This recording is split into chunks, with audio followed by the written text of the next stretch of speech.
in Darkness, where loving community seen out that attackments and people of remain calm and vigilant, showed that the federal COVID-19 Delta communications and win the route tracks the NCDC recognized by the World Health ability to more countries.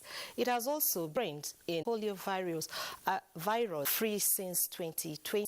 NPHCD held poliovirus WP2 cases of Agawa, Kano, KB said as a result of virulence, our donors and development partners are contained.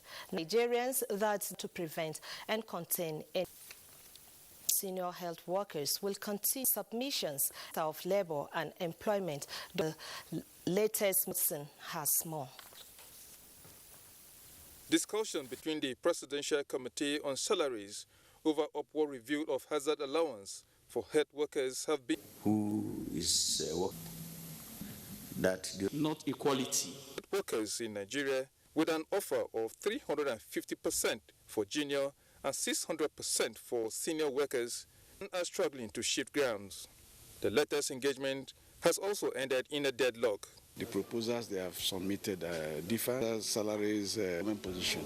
On the threat of strike by both unions, the minister says he has called on them for monthly hazard allowance for health workers.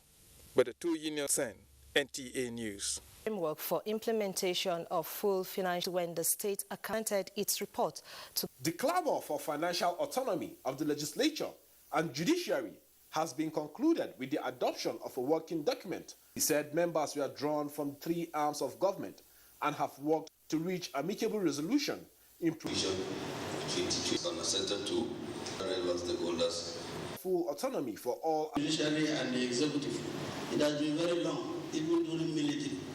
But for this arm, the legislature, it is not. We are not very on that ensuring that there is autonomy. You will find a step of the state, boost democratic tenets. Forefront in leading to further strengthen democracy. The governor is expected to sign the document as soon as necessary corrections are effected. In Jos, Salau Abdurrahman Mohammed, NTA News. Panorama will continue after the break. Stay with us. Country free of coronavirus. I urge all state governments, traditional and religious leaders to take the lead in the mobilization effort within their environment and spheres of influence. I similarly urge all eligible Nigerians to present themselves and be vaccinated in accordance with the order of priority already mapped out at the various authorized designated centers only. Let me of 17 million, it is a lie. Setting the record straight regarding housing in Nigeria.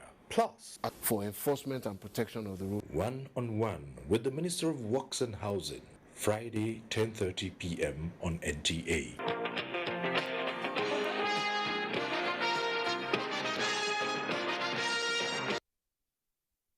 And the Industrial Training Fund, ITF, have signed a memorandum of understanding towards actualizing the federal government's drive at ensuring increased power generation and supply in the country.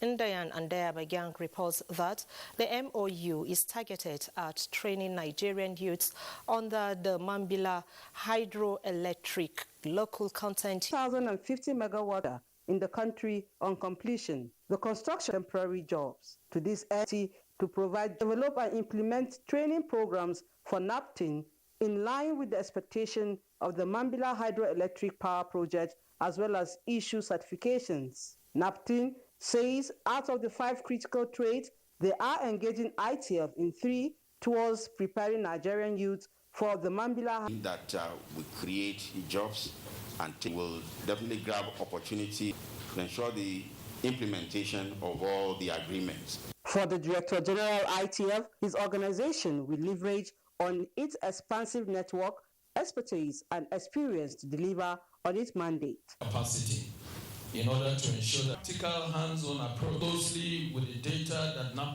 The signing of the Mambila hydropower project in Jos, Indenyan and the Abuja, NTA News. Following the has embarked on aggressive operation is taking place simultaneously across the country.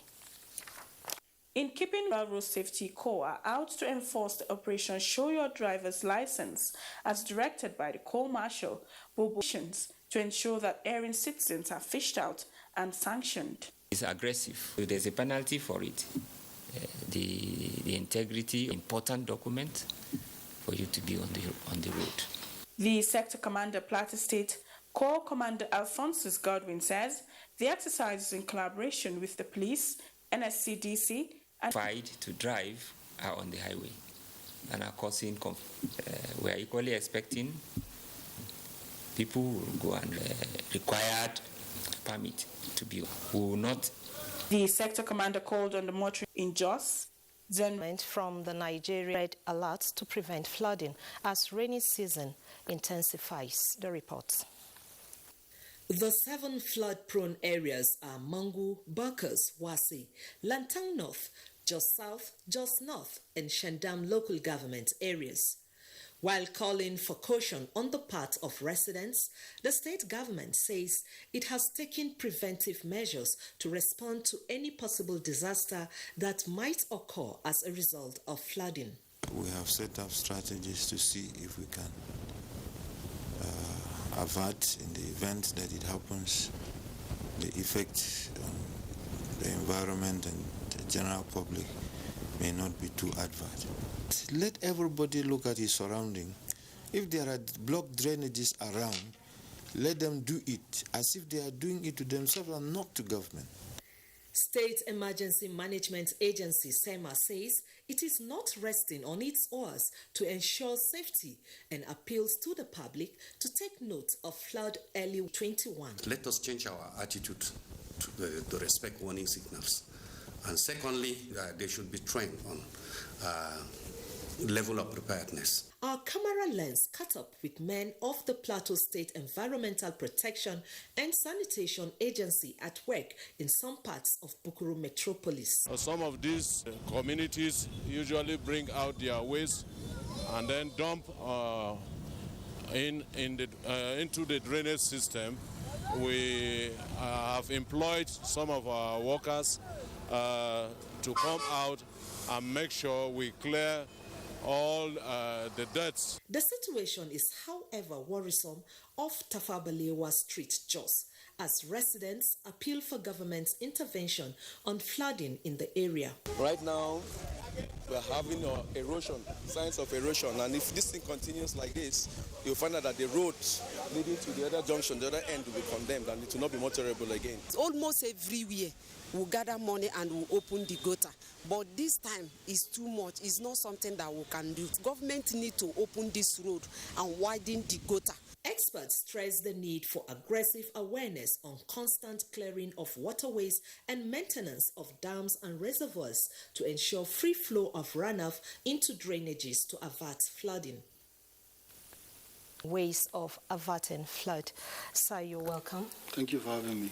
Let's start this way. There was a prediction by Nigeria Hydrological Services Agency about impending flood in Plateau State this year.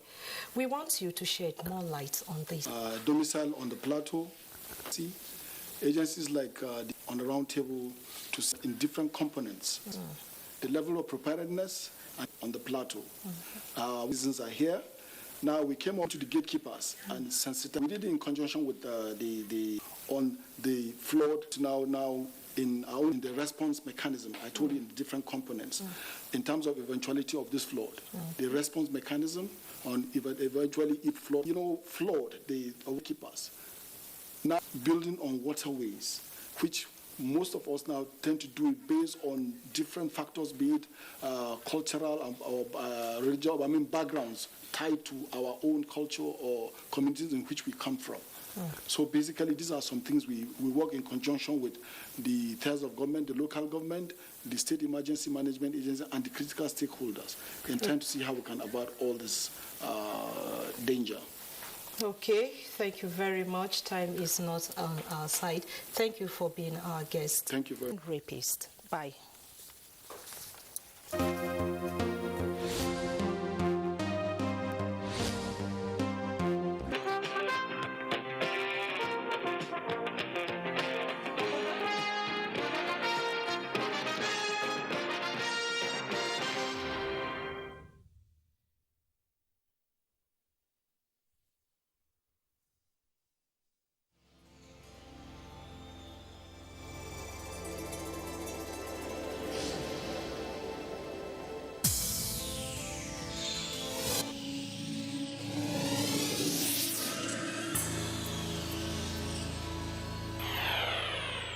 NTA, you can't beat the rich. That makes your nervous system feel threatened at the perception of danger, whether real or imagined, giving your body automatic. This automobilization response working well, it spurs you into action to defend yourself. Stress, however, becomes worrisome when it is overwhelming. It can't have quality of life. Stress is chiefly induced by environmental conditions or stimulus and emotional instability in the self-reported work-related illness. According to research results between 2011 and 2012, an estimated 428,000 workers suffered from work stress. Stress affects different people in different ways, but generally, the chemicals that are released by the body as a result of stress can build up over time and cause various mental and physical anxiety, and the list is endless. How one handles one's stress depends on the causes and the symptoms. Your stress hormone level will usually return to normal.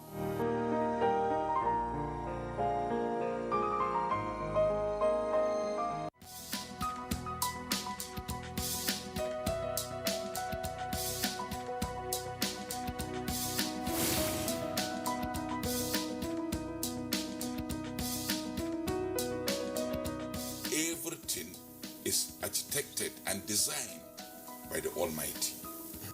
Yes.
This is the network service of the NTA. Sheer adventurism is driving me to go deep into the Onyama mines. It is the biggest coal mine in the whole of Well, the coronation of the new Oni is a watershed in the history of the Yoruba land generally, and Ife in particular. Now, because they have a leader now, that will...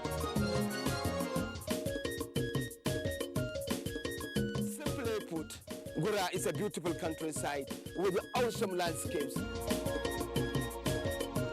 If something differently would be done to the Nigerian textile industries, that our youth will be employed.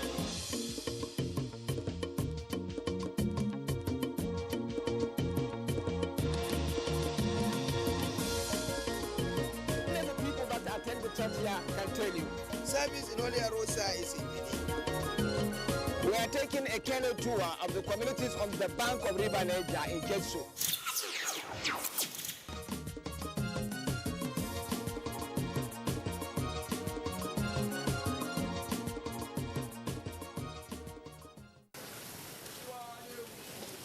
Another day in this part of Lagos. In Makoko part of Lagos, hustle is the name of the business.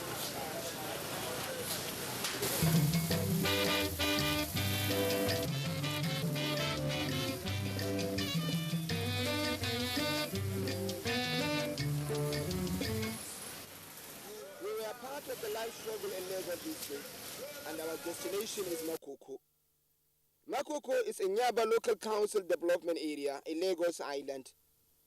Lagos State is never short of beautiful places and unique environments. Even at that, Makoko is outstanding. Waterfront community. This, however, didn't much say it. As much as we live a normal life on land, build houses, our waterfront community do the same on water. No impediments, no complaints. It is a life normal and secure.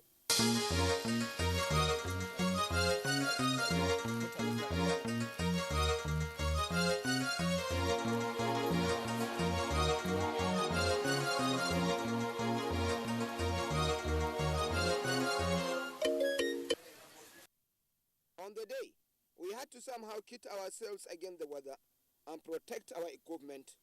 It was our day one in Makoko. Well, it is a rainy day in Lagos, but our business is beyond the rainfall. We have a beautiful story to tell. Now, when you come to Lagos, or before you come to Lagos, you may have so many images, beautiful images of what Lagos is, a business hub, a large sprawling city with large population.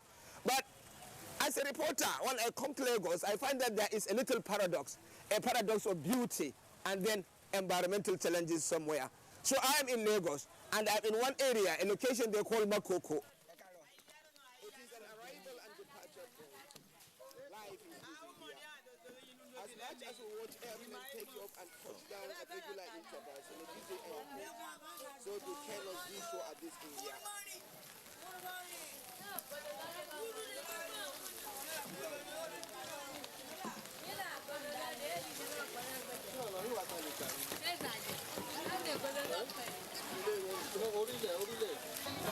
Many of the passengers in this place bear items of food. Many are in a stage of life routines. As well ambulance points in front of Makoko. There are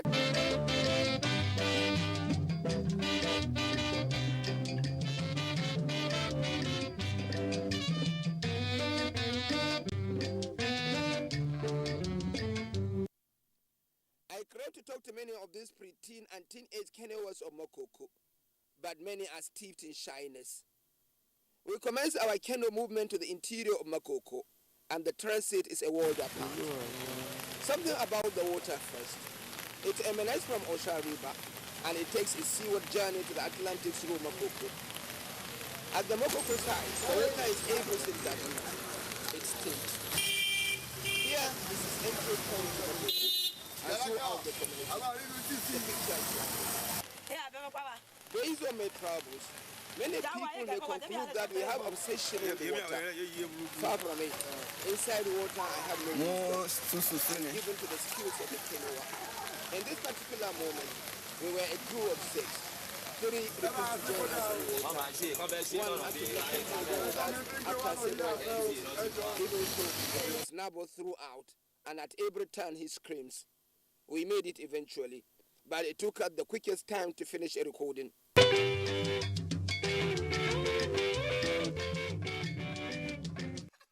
starting point is incidentally the entry and exit point 2 from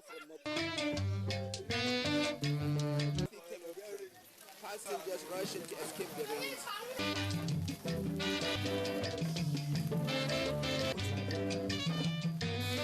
The house here is on. They do not give in.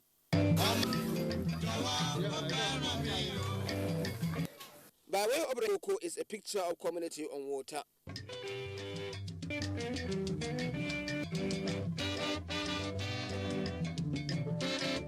Formed guide, a seminal chieftain who never allows a question to finish before he starts on.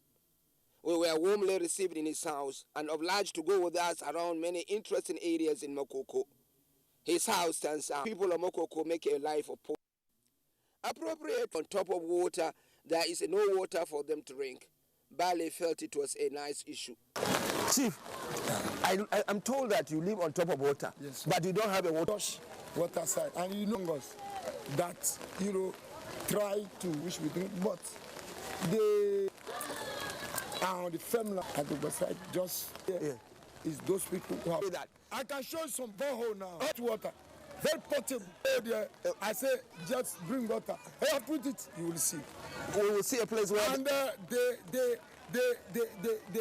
the wise people have come to see and say, well, this water, they have some very. So we will see a borehole now. Oh, you will see a borehole. Okay, you buy. We buy. But you mean everybody? Okay, exactly. You respected a member of my crew here. Eventually, we maneuvered to one of the community boreholes. Okay. Now, find that they are on water. So, but the miracle of this place, if I might say it's a miracle, is that they can dig a borehole in this water. And the borehole, they say, it do have a tasty water, and you said the water is good. Very good. So now, this problem, the balance said that there is no fear.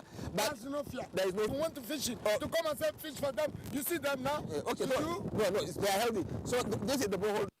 We also ran into an actuality of a large vessel loading water coming from long distances to fetch water from the boreholes at the Makoko. Yes, so Oga, where are you taking this into? Vessel in the sea. Oh, you are taking it to the sea? Yes. For drinking? For drinking. Okay, even for people or for other things like that? I told you. What with it? Drinking. I told you. Okay. With the ballet. A floating city ballet. Yes. Obviously, how do you manage life? We have 11 communities. Makoko has ballets, 5, Okwagon 3, and 3 in Osogoro. That's the 11 communities combined. And that is the name Makoko Iwaya. Water. But the water is dirty. It's caused by those on land. Okay, go ahead. Everything is coming to the water. I'm telling you the reality. Doesn't it affect your health? It is not at all. It is not a floating movement. We have floating movement, but we don't drink it. But we go and fish. We kill fish inside it. Okay, you kill fish inside. Yes. You fish in this. You fish in this water. No, we can't fish here anymore because we have dwelling houses here. This is a community. When we want to fish up, and then we go to sea. The people of Makoko are fishermen, all right. There are many images of not actual fishing per se, but of women waiting patiently for the fishermen to come back from the high seas so as to buy from them. These are some of the images of this waiting woman.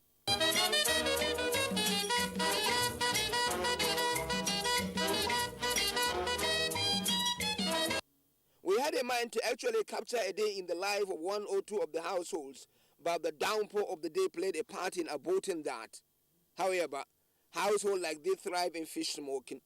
They are fish captured in the high sea and bought by the woman.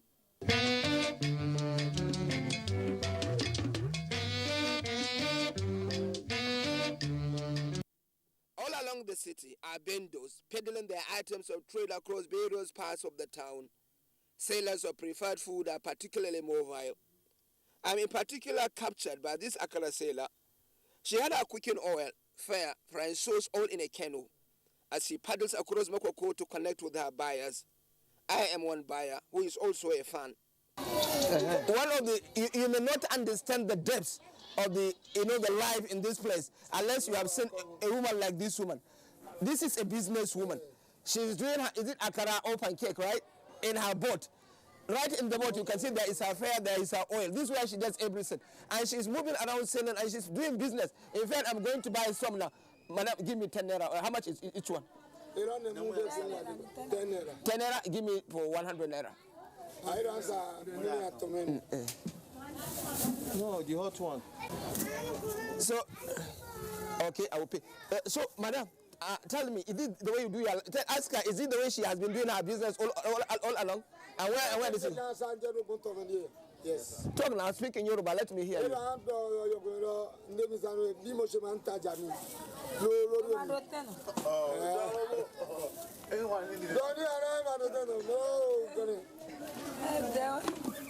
So, and you move around, where does she go to do? She go around there.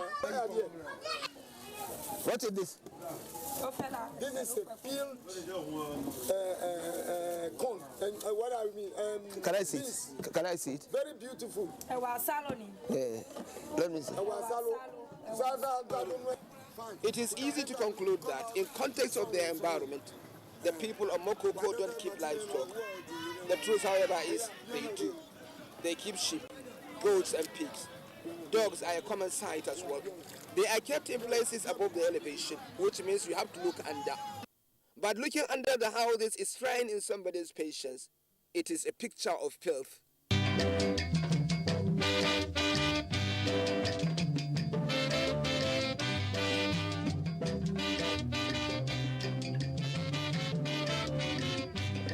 It is amazing to know that by the confession of the people of Makoko, despite the nature of their environment, they never have cases of epidemic.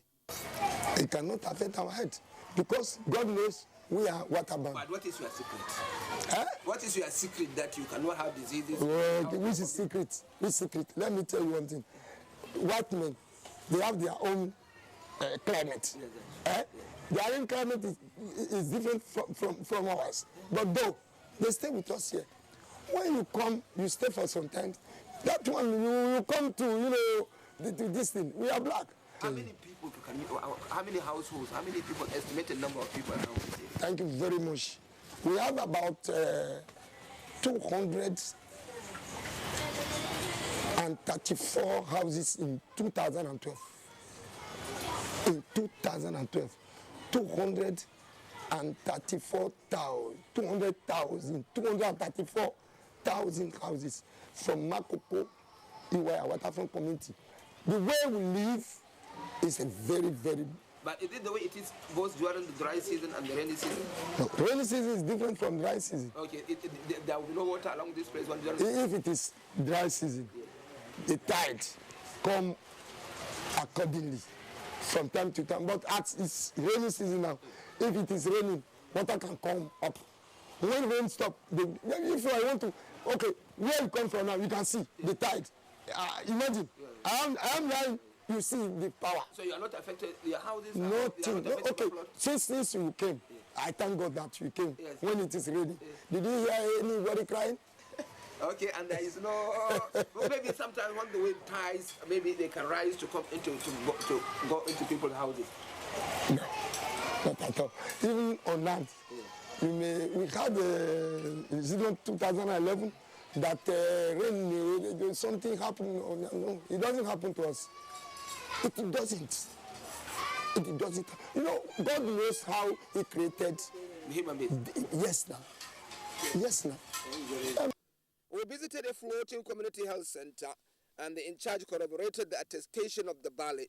But the problem we commonly counter with is the malaria and typhoid. Okay. Malaria and typhoid is a major sickness that we normally have in here. If you see I do my doctors and all those things, when I'm doing my master's in this one, this normally we do. Okay. We normally have. We thank God that he has to know that it's reducing now. Okay. It's reducing now. Before 2014, what we have is greatest one. We have much malaria. But the help of those NGOs and those people that normally come to us to assist us, they give us mosquito nets, they give us malaria. You can see.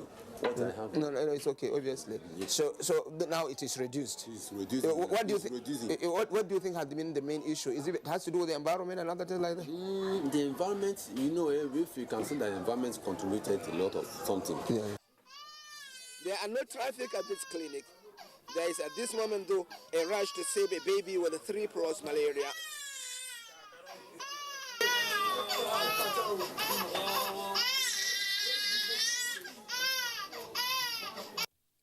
Moving along, we saw multiple floating schools. The pupils of this community primary school are on break. They are quick to retreat back to classes when they saw us focus camera on them. We move on. We also anchored at another floating school, albeit evacuated.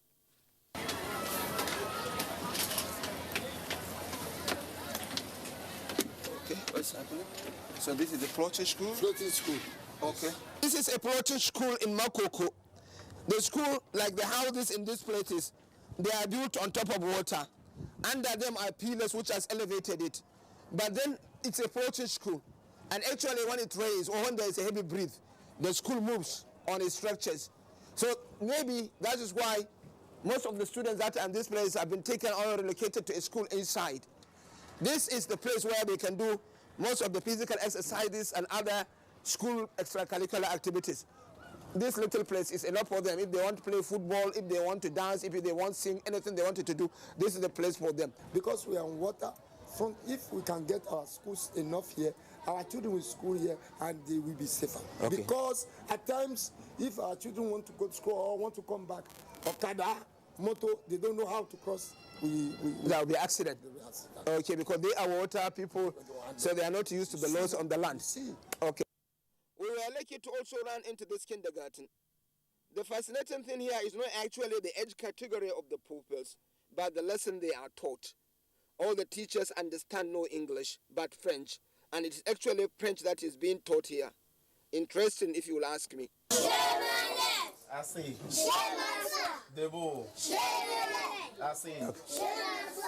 Well, this is a French class going on in this school in Makoko. You will find that Makoko has not so much space with which it can accommodate large classes, but it has this small one, which is very beautiful. This is like a kindergarten. Here is their teacher. Obviously, sir, good morning, sir. Good afternoon, sir. Good afternoon. You are teaching these children French? Yeah. Okay, it's part of the curriculum. Tell me about it. Okay. Not French, I understand very well. Okay, it's French you understand. Yeah. Okay. So, going through all these places and taking note of the environmental nature of this place, I asked Bali whether they are happy living here. His answer is on the affirmative. So, the way we live is a very, very... But is it the way it is both during the dry season and the rainy season? No, rainy season is different from dry season. Okay, there will be no water along this place when during... If it is dry season, the tide come accordingly from time to time. But it's rainy season now. If it is raining, water can come up. When rain stop, if I want to, okay, where you come from now, you can see the tide. Imagine, I am lying. You see the power. So you are not affected, your houses are nothing. not affected. Okay, since you came, I thank God that you came when it is ready. Did you hear anybody crying? Eventually we come to a place where the perspectives are good, where you can look at Lagos mainland bridge as it is moved around beautifully, and you can see the waterfront here where various activities are going on. People who are trying to fix outboard engines, and people who are waiting for people coming from the high sea so that they could buy fish, and a lot of activities really taking on place here. Along the waterfront are various occupational groups: mechanics of outboard engines, makers of canoe, fish sellers, and fishermen making the run to sea and out of it. It is a busy life out here.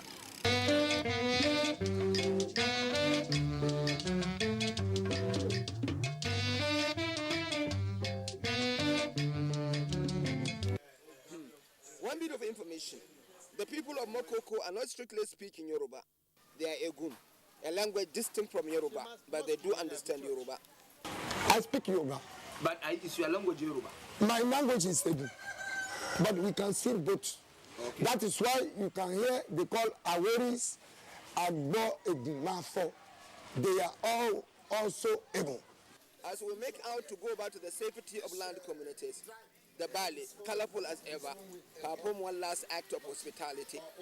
He sent us up with a bottle of guguru and a prayer for safety. Going back, we saw superstores high up on water. We saw households measure up with life challenges. In our homeward movement, I wondered how these people answered the call of nature and what their waste disposal system is. The question was in my mind, but I declined to add the Bali. We retreated our steps passing through bridges and the canoe parks eventually. Still wondering in my mind, is Mokoko real?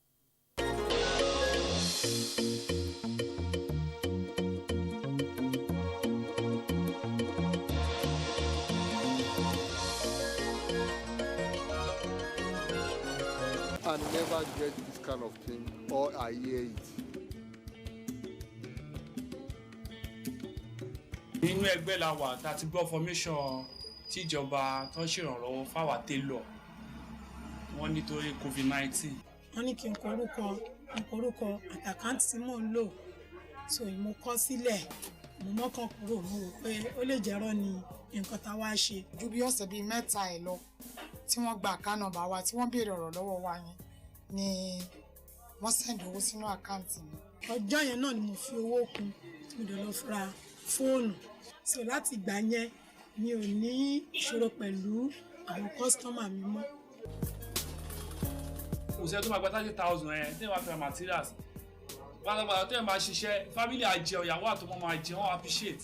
Mo dúpẹ́ lọ́wọ́ federal government fún nǹkan tó ń ṣe.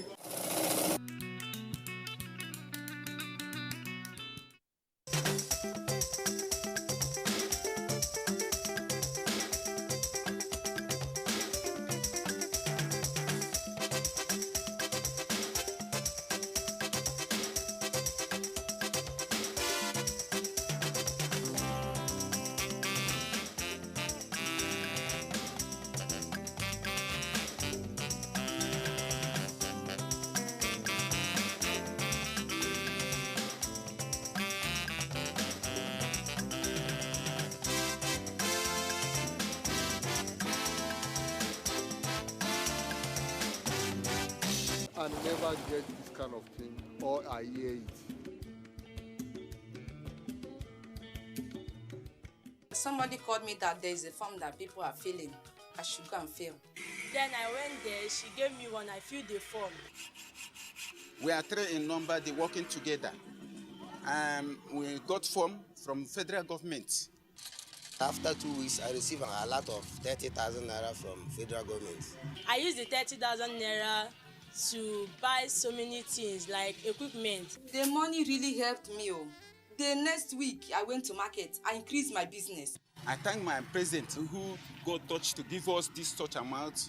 I say may God bless him. I really thank the government, the federal government, more especially President Muhammad Buhari, because he is the one that signed the money. I am very, very grateful for them.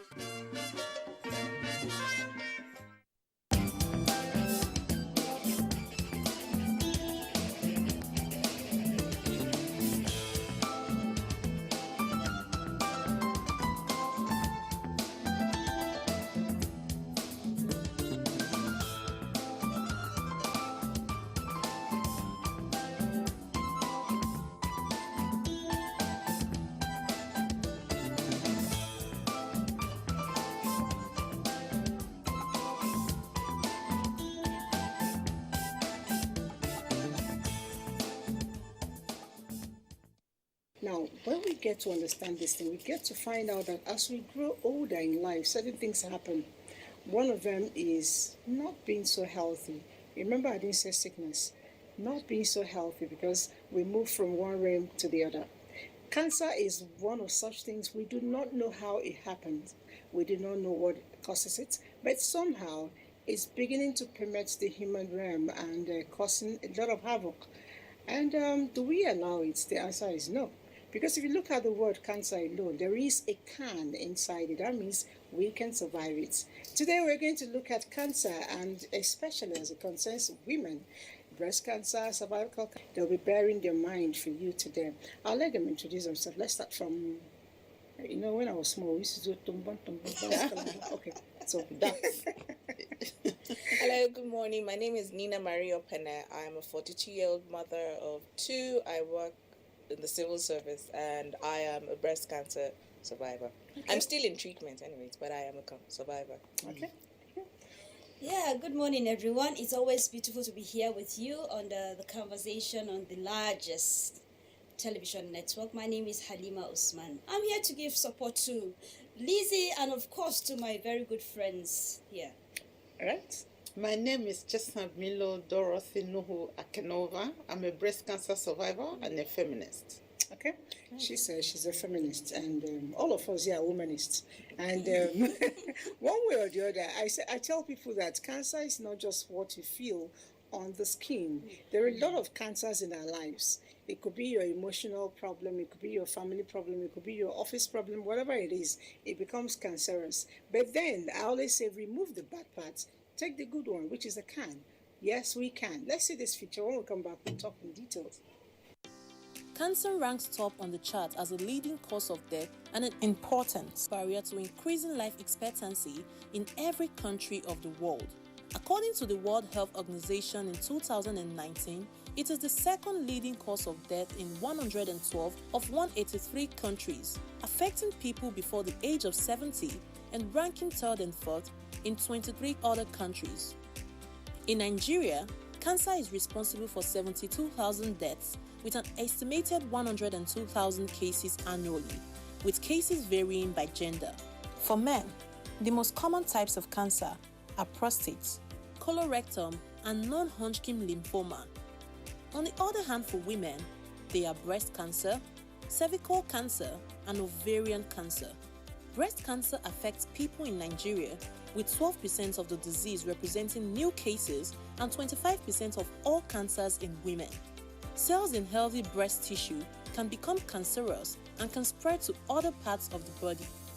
Symptoms include a large lump, swelling, pain in the breast, bloody discharge of the nipple, the skin peeling on your breast, an inverted nipple, and so on.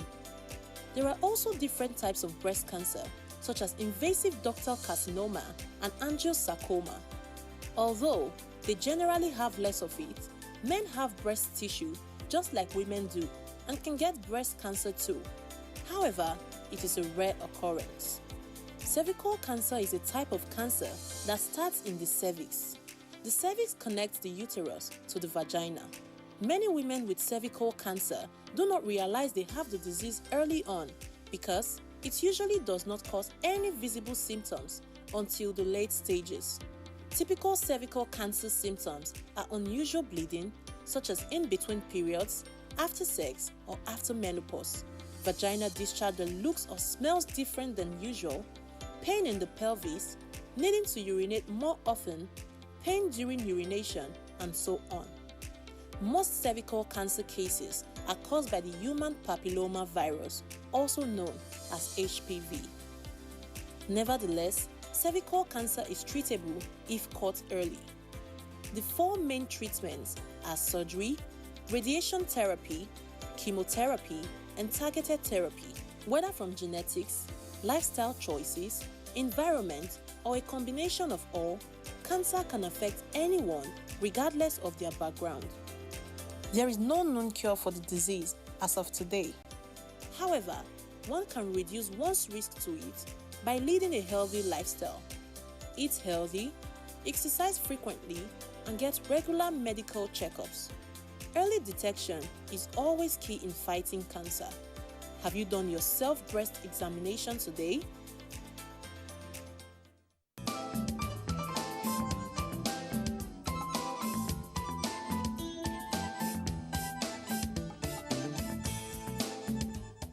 All right, that question for me is very paramount. It is pertinent. It is important we examine ourselves. And I may not be physically, a carrier, but one way or the other, we have all been affected. If it's not your family member, it could be your friend, it could be your colleague. One way or the other, you may have lost life. You may have someone who is living with it. I have two of my friends here who are survivors. Incidentally, their voices are very loud. But I've had stories. A lot of times, it doesn't really sink in. Let me start with you. How was it like for you? How did you notice? How was it revealed, so to speak? Well, I just got home one evening, and it was during hammer time for December. And usually the skin gets dry and itchy during that December period.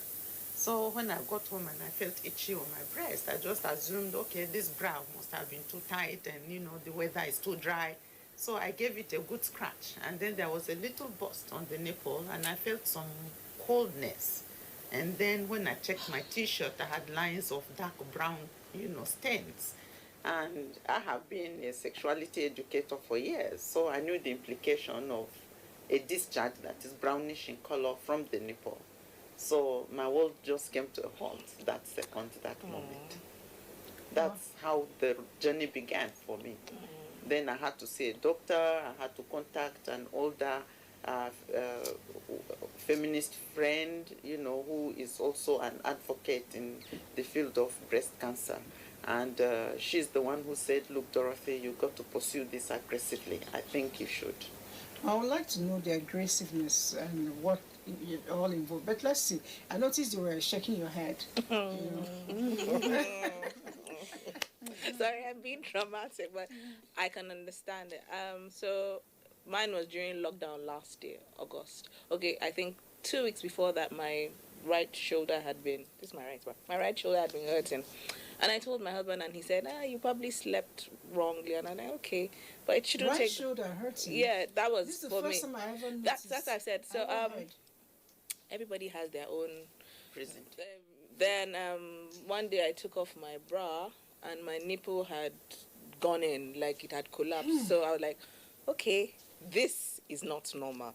Then I've read other people's stories, and just seeing there and then, you just know that there's something wrong. I didn't have a discharge, but I just knew that this is not normal. There's something wrong. Yes, it inverted. Next thing, I do an exam, and it wasn't really fun. But I was like, there's something that is really not right, because you do have those hard this thing. I went for a mammogram. Nobody sent me. I went for a mammogram. They now called me, and you just keep trying to say, okay, this is not it. So the particular breast was dense. They couldn't see through it. The other one was clear. Couldn't see, but there was something inside. So I had to go for a biopsy. I still kept saying, and the doctors were like, oh, no, it's nothing. That's the thing. Everybody was like, even when they took it out, oh, it's nothing. Until I got my results in August. I think they tried to give us a soft landing, don't they? And your brain just tells you, okay, it is something else. It is something else. It is benign. Until August, I heard it. I was trying to be strong. Next thing I thought about the doctor now goes, it's cancer. Yeah. Okay. It was a horrible 2 weeks of my life, because I couldn't cry myself to sleep. I had to stay awake until I am physically tired, so that I just sleep at once. Because if you try and sleep, in between falling asleep, you now think of, you're going to die. You think of all the people you remember and who died. And, we all associated cancer with death. I cried. Then I started talking to different people. That was what gave me peace. I sent it to my uncle in America, who's a doctor, a friend who's a doctor, and they said one thing that calmed me down. As you grow older, these things happen. And it was stage 1, early stage. You can beat it, you can this one. But someone was like, you're so young. I started crying again, because I was like, so what am I going to do? I have 2 young kids. One just turned 7, the other one is going to be 4 end of the year. So, those are the thoughts that go through your mind. I lost my mom when I was 15, so I didn't want this to happen again. So, yes, it took a rough getting used to. But after a while, you create your own stories. I spoke to someone, and they said sometimes what aggravates it or increases it is your state of mind. And I kept myself busy researching. I found second opinions. I didn't go to just one doctor. When I wasn't comfortable with the course of treatment, I spoke to another doctor. I found another doctor. So, speaking and reading and talking about it kind of gave me peace. So I did my lumpectomy because the first doctor said I should take everything off. You're dealing with losing body parts. I have estrogen-related lobular breast cancer. I've had ovarian cyst.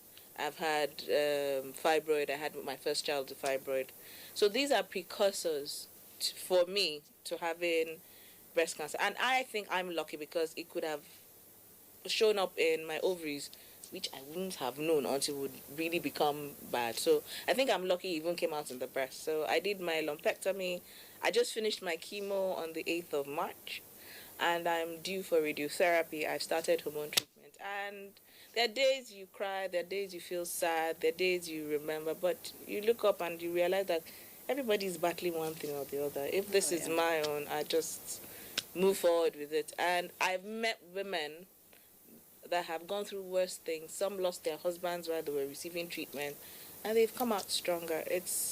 And now that we are aware, it's not as frightening as we thought it would be, because the word cancer tends to connote you are gone, but there are lots of people living with it, and I think we the look good. reason is because people never were outspoken as we are now. Like 10 years ago, when I discovered mine, people weren't talking. Yeah. You know, people were all in hiding. You've been on with it for 10 years. Yes, it's over 10 years now. Wow. Yeah. So I know that 10 years, now it's still bad. You know, people get it. They don't want to share it. Yeah. They want to discuss it under the as if it's a stigma. Yes, as if it's your fault. It's not. I mean, it's nothing. I think it's just that attitude of this is the end of the road for this one is going to die. I've seen family and even partners react that way when their wives are diagnosed. Yeah. They just give up, and then that support that the woman needs is withdrawn because they feel like they're pouring water into a basket, and they don't end up giving support to the girls or to the women. And sometimes you talk and it makes sense, but sometimes you talk and talk and talk, and then they never come out of it. So it's just the attitude, generally speaking, that people give up on other people. And that's why our stories and voices are very important. We need to let people know that imagine if somebody gave up on me 10 years ago. All the great things I've done since 10 years ago would not have been done. That's true. That's terrible. Even if someone has just one day to impact the world, the person deserves an opportunity. And the people who are passing the sentence on us, they don't know what they are carrying. Many people have died that didn't even have cancer from a diagnosis till now. So all of us are on borrowed time. Let it sink, and that will help us not to be judgmental and to condemn other people. Now, I would like to know, you talked about support and all of that. How was the support for you? I mean, work-related, family-related. How was it? What was it that happened for you that kept you going up until now? Well, I'm very fortunate. So I have friends in India. That's where I obtained my treatment and went for follow-up until, recently when people can travel again and then begin to do everything here. In the board, it was also very supportive. I work with a non-governmental organization. That year I was diagnosed. We had just introduced a module in our training for women and girls on cancer, reproductive cancer. So just after doing the module, then I come down with cancer. Was it because you did the module? No. But the module prepared me. Because if I have done module for people, then I should be in a good position to show by example what I have written. And that was very encouraging, because the alternative that I was getting pressure around from the church, especially because I'm also an evangelist, is when there is convention, you must go there. When there's Holy Ghost night, you must go there. Just keep going and you will get your miracle one day. And then I sat and thought to myself, after educating hundreds of women, then they come and greet me all skeleton smelly. Then they're going to ask me a question. How come I put that information out for other people to use and could not use it for yourself? That just switched the thing roundabout for me and put me in a fighting mode, and that's the mode I've been on. Family, I've been very, very a handful kind of person. I've given them tough time. I divorced my husband. I married a younger man. The family disowned me, So I expected that the younger man was going to stick with this situation. But no, he just couldn't cope with it. I understand very well, So I had to pick the pieces. Eventually got reconciled with my born-again pastor husband, So it's been good support network, and that's very crucial, because if everybody who comes around you is speaking life into your body, giving you courage to move on, if you see their smiles, it helps you to move on day after day. Marie, you talked about, the fact that these panics and anxieties, they set in.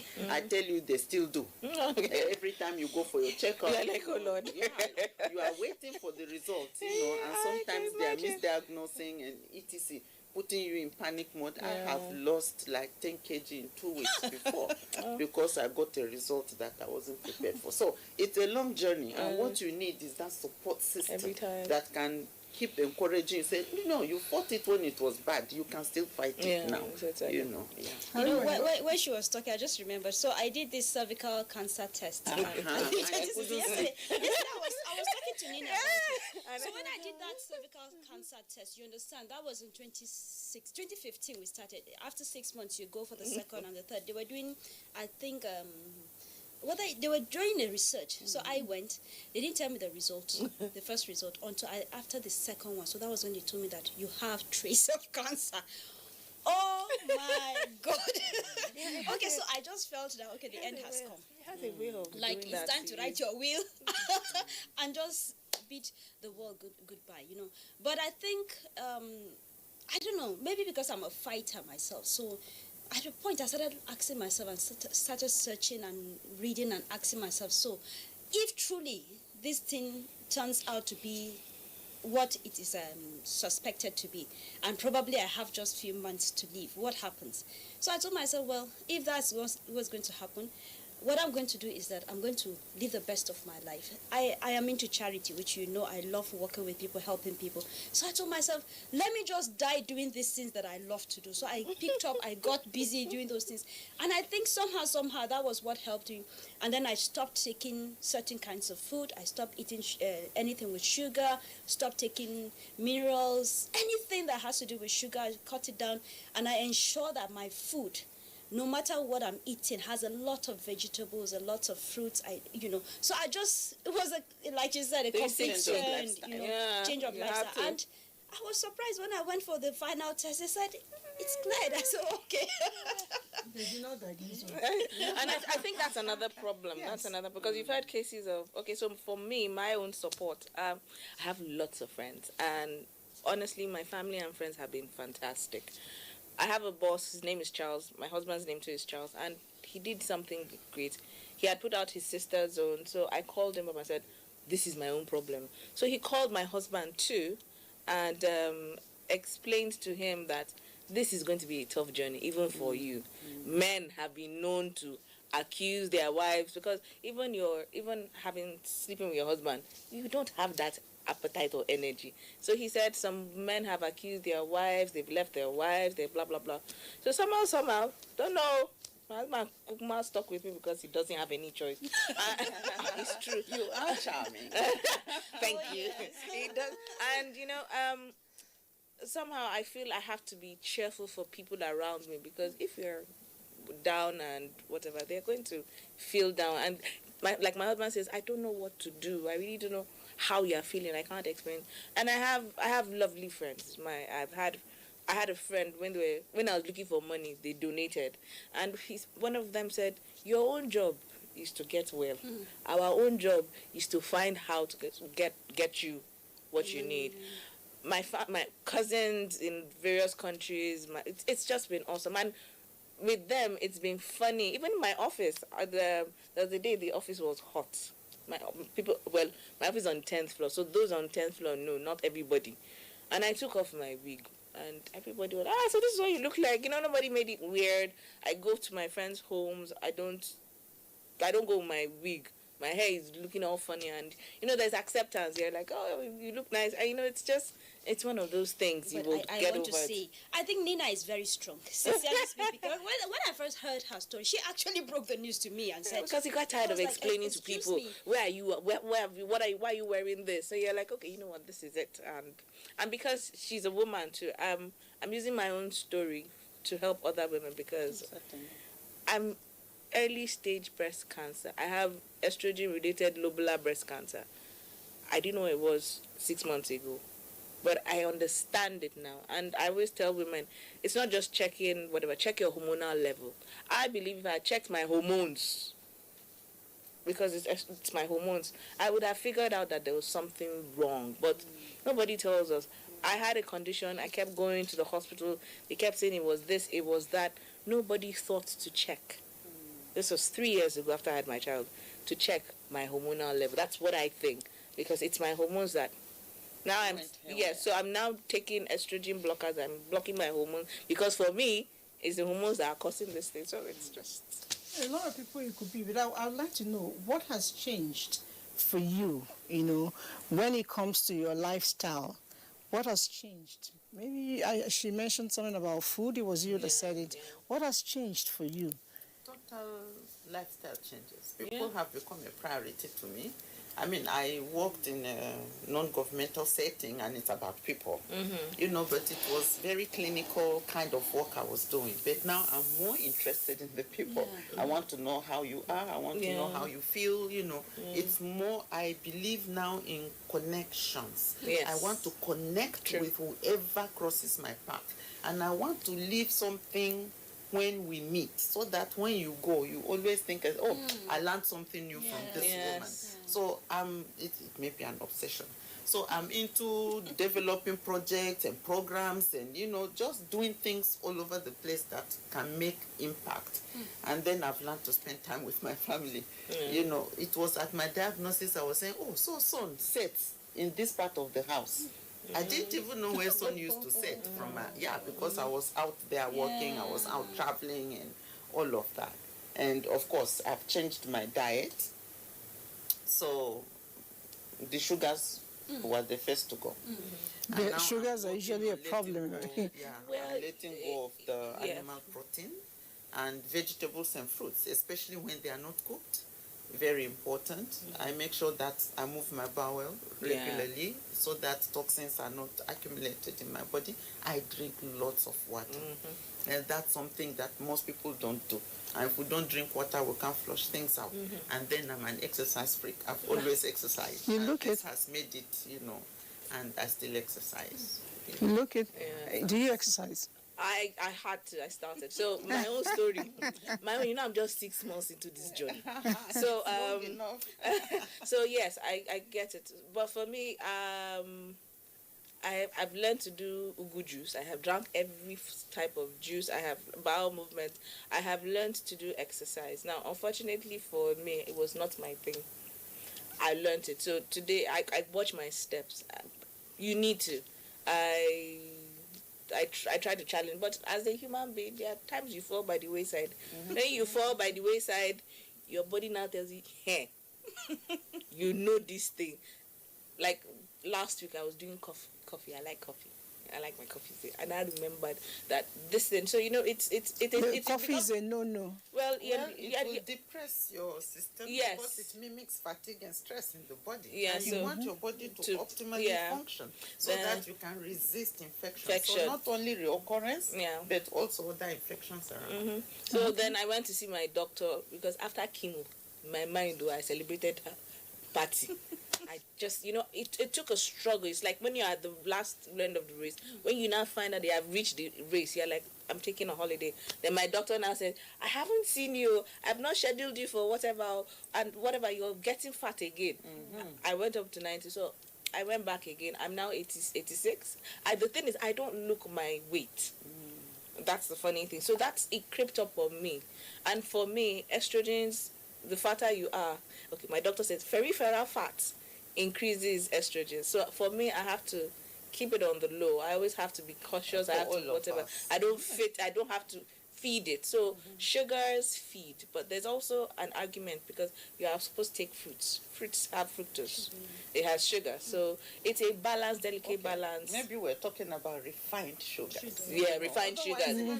Yeah, because everybody gives, don't take sugar, don't. So you have to do your research. And I'm like, so someone was like, what don't you eat and what do you? I said, I eat everything. I just make sure I balance it out. I do more vegetables. I have to. More vegetables, more fruits. But I'm not going to cut out sugar from my life. I'm going to deprive myself something. So it's then. So you still do ice cream? No. Well, but you're allowed to have a break once in a while. You're not a monk or you're not whatever. You're not. You have to cut yourself some slack, but it's just being disciplined about it. Yeah. Like I said, I'm just new in the journey, but what has changed for me is I'm doing more. My case was the reverse. Especially with young kids, we'll do this tomorrow. I kept postponing, but now I'm taking my children swimming, I'm doing this, I'm pushing myself out there, I'm coming home tired, and I'm excited about it. I'm no longer as lazy as I used to be. And I'm also reaching out to people. I'm also wanting to have engagements and talks and seeing everybody as somebody to reach out to, because people made this journey easy for me, so I might as well just pay it forward. And I try not to let normal things disturb me. This one did not greet me. This one did not smile at me. Mindset is important. Mindset is, oh, this doctor, because it's normal. This doctor did this to me. I move on to finding a solution instead of dwelling in. It's hard sometimes. I think survivors are solution finders. Actually, you have to. Those who get weighed down are the ones who sit and brood and Yeah, you can't. I've seen people who refuse to go back for treatment because doctor talked to her anyhow. Can you imagine that? Yeah, because it's true. doctors talk to you anyhow because your they life have is at this stake. experience where people come and they just vanish into thin air. Yeah. They go to seek for prayers on some prayers work, but prayers and faith without good action, works, timely and appropriate action is zero. We have to back it up with appropriate and timely action. That's the concern of the doctor. Don't just thin out and disappear on them. So they do not get angry. Preempt that, and they talk to you in a way that sometimes may appear condescending, but they want you to come back. And yet, some women just take it as an offense and they don't go back. I think this prayer thing for us, I believe in God, man, has whatever, but I think it's more because the cost of cancer treatment is expensive and it is long. We don't have enough equipment. It's okay. Somehow I think that if I knew this at the beginning, I'd have been defeated in my mind. Yeah, I know. If anybody had told me the total cost of what I need to stay alive till I am here now, I would have given up, because there was no way I could have fathomed in my life that I would have that kind of money come in my way. No way. So sometimes I struggle with what to do. Do we let people know, or do we just let them? It's like when let them building, find it out. the Find out. architect or engineer just plays you, before you know it, your millions are gone. So a day at a time. But the important thing is that the resources will always be available, because life is like that. Yes, somehow God does not give us a burden that He will not give us enough grace to carry it on. I know one CC Scout once said that the human spirit is stronger than anything that can happen to it. Yes, if we are strong on the inside, we can defeat whatever it is. Sometimes we think we don't have money. With a blink of an eye, the money comes. Let's take this break. When we come back, we'll still have our discussion on cancer. Back to 2014. I remember I felt a lump on my right breast, but I ignored it because it was silent. It didn't do anything. And I remember walking in, never imagined that would be the beginning of a life change for me. And we proceeded to have the mammogram examination. And she said, "Oh, I feel a lump." And I said, "Yeah, it's been there for a while." And she said, "Let's just look at it and see what the mammogram says." They did a biopsy, and interestingly, the first report said that it was negative. But I had a very experienced doctor, which matters, and he said, "I am personally going to do this biopsy." So I had to go into the theater again. They did a biopsy, and you know what? When the report came back, it was cancerous. And when I say that, I couldn't say this 5 years ago, because I'm celebrating 5 years of being in remission, of being cancer-free. Why did I survive? I survived because in everything that I did from the first time that I was diagnosed, yes, in Nigeria, it was Nigeria that diagnosed me. It was Nigeria that first treated me. So Nigeria has the capacity to save lives.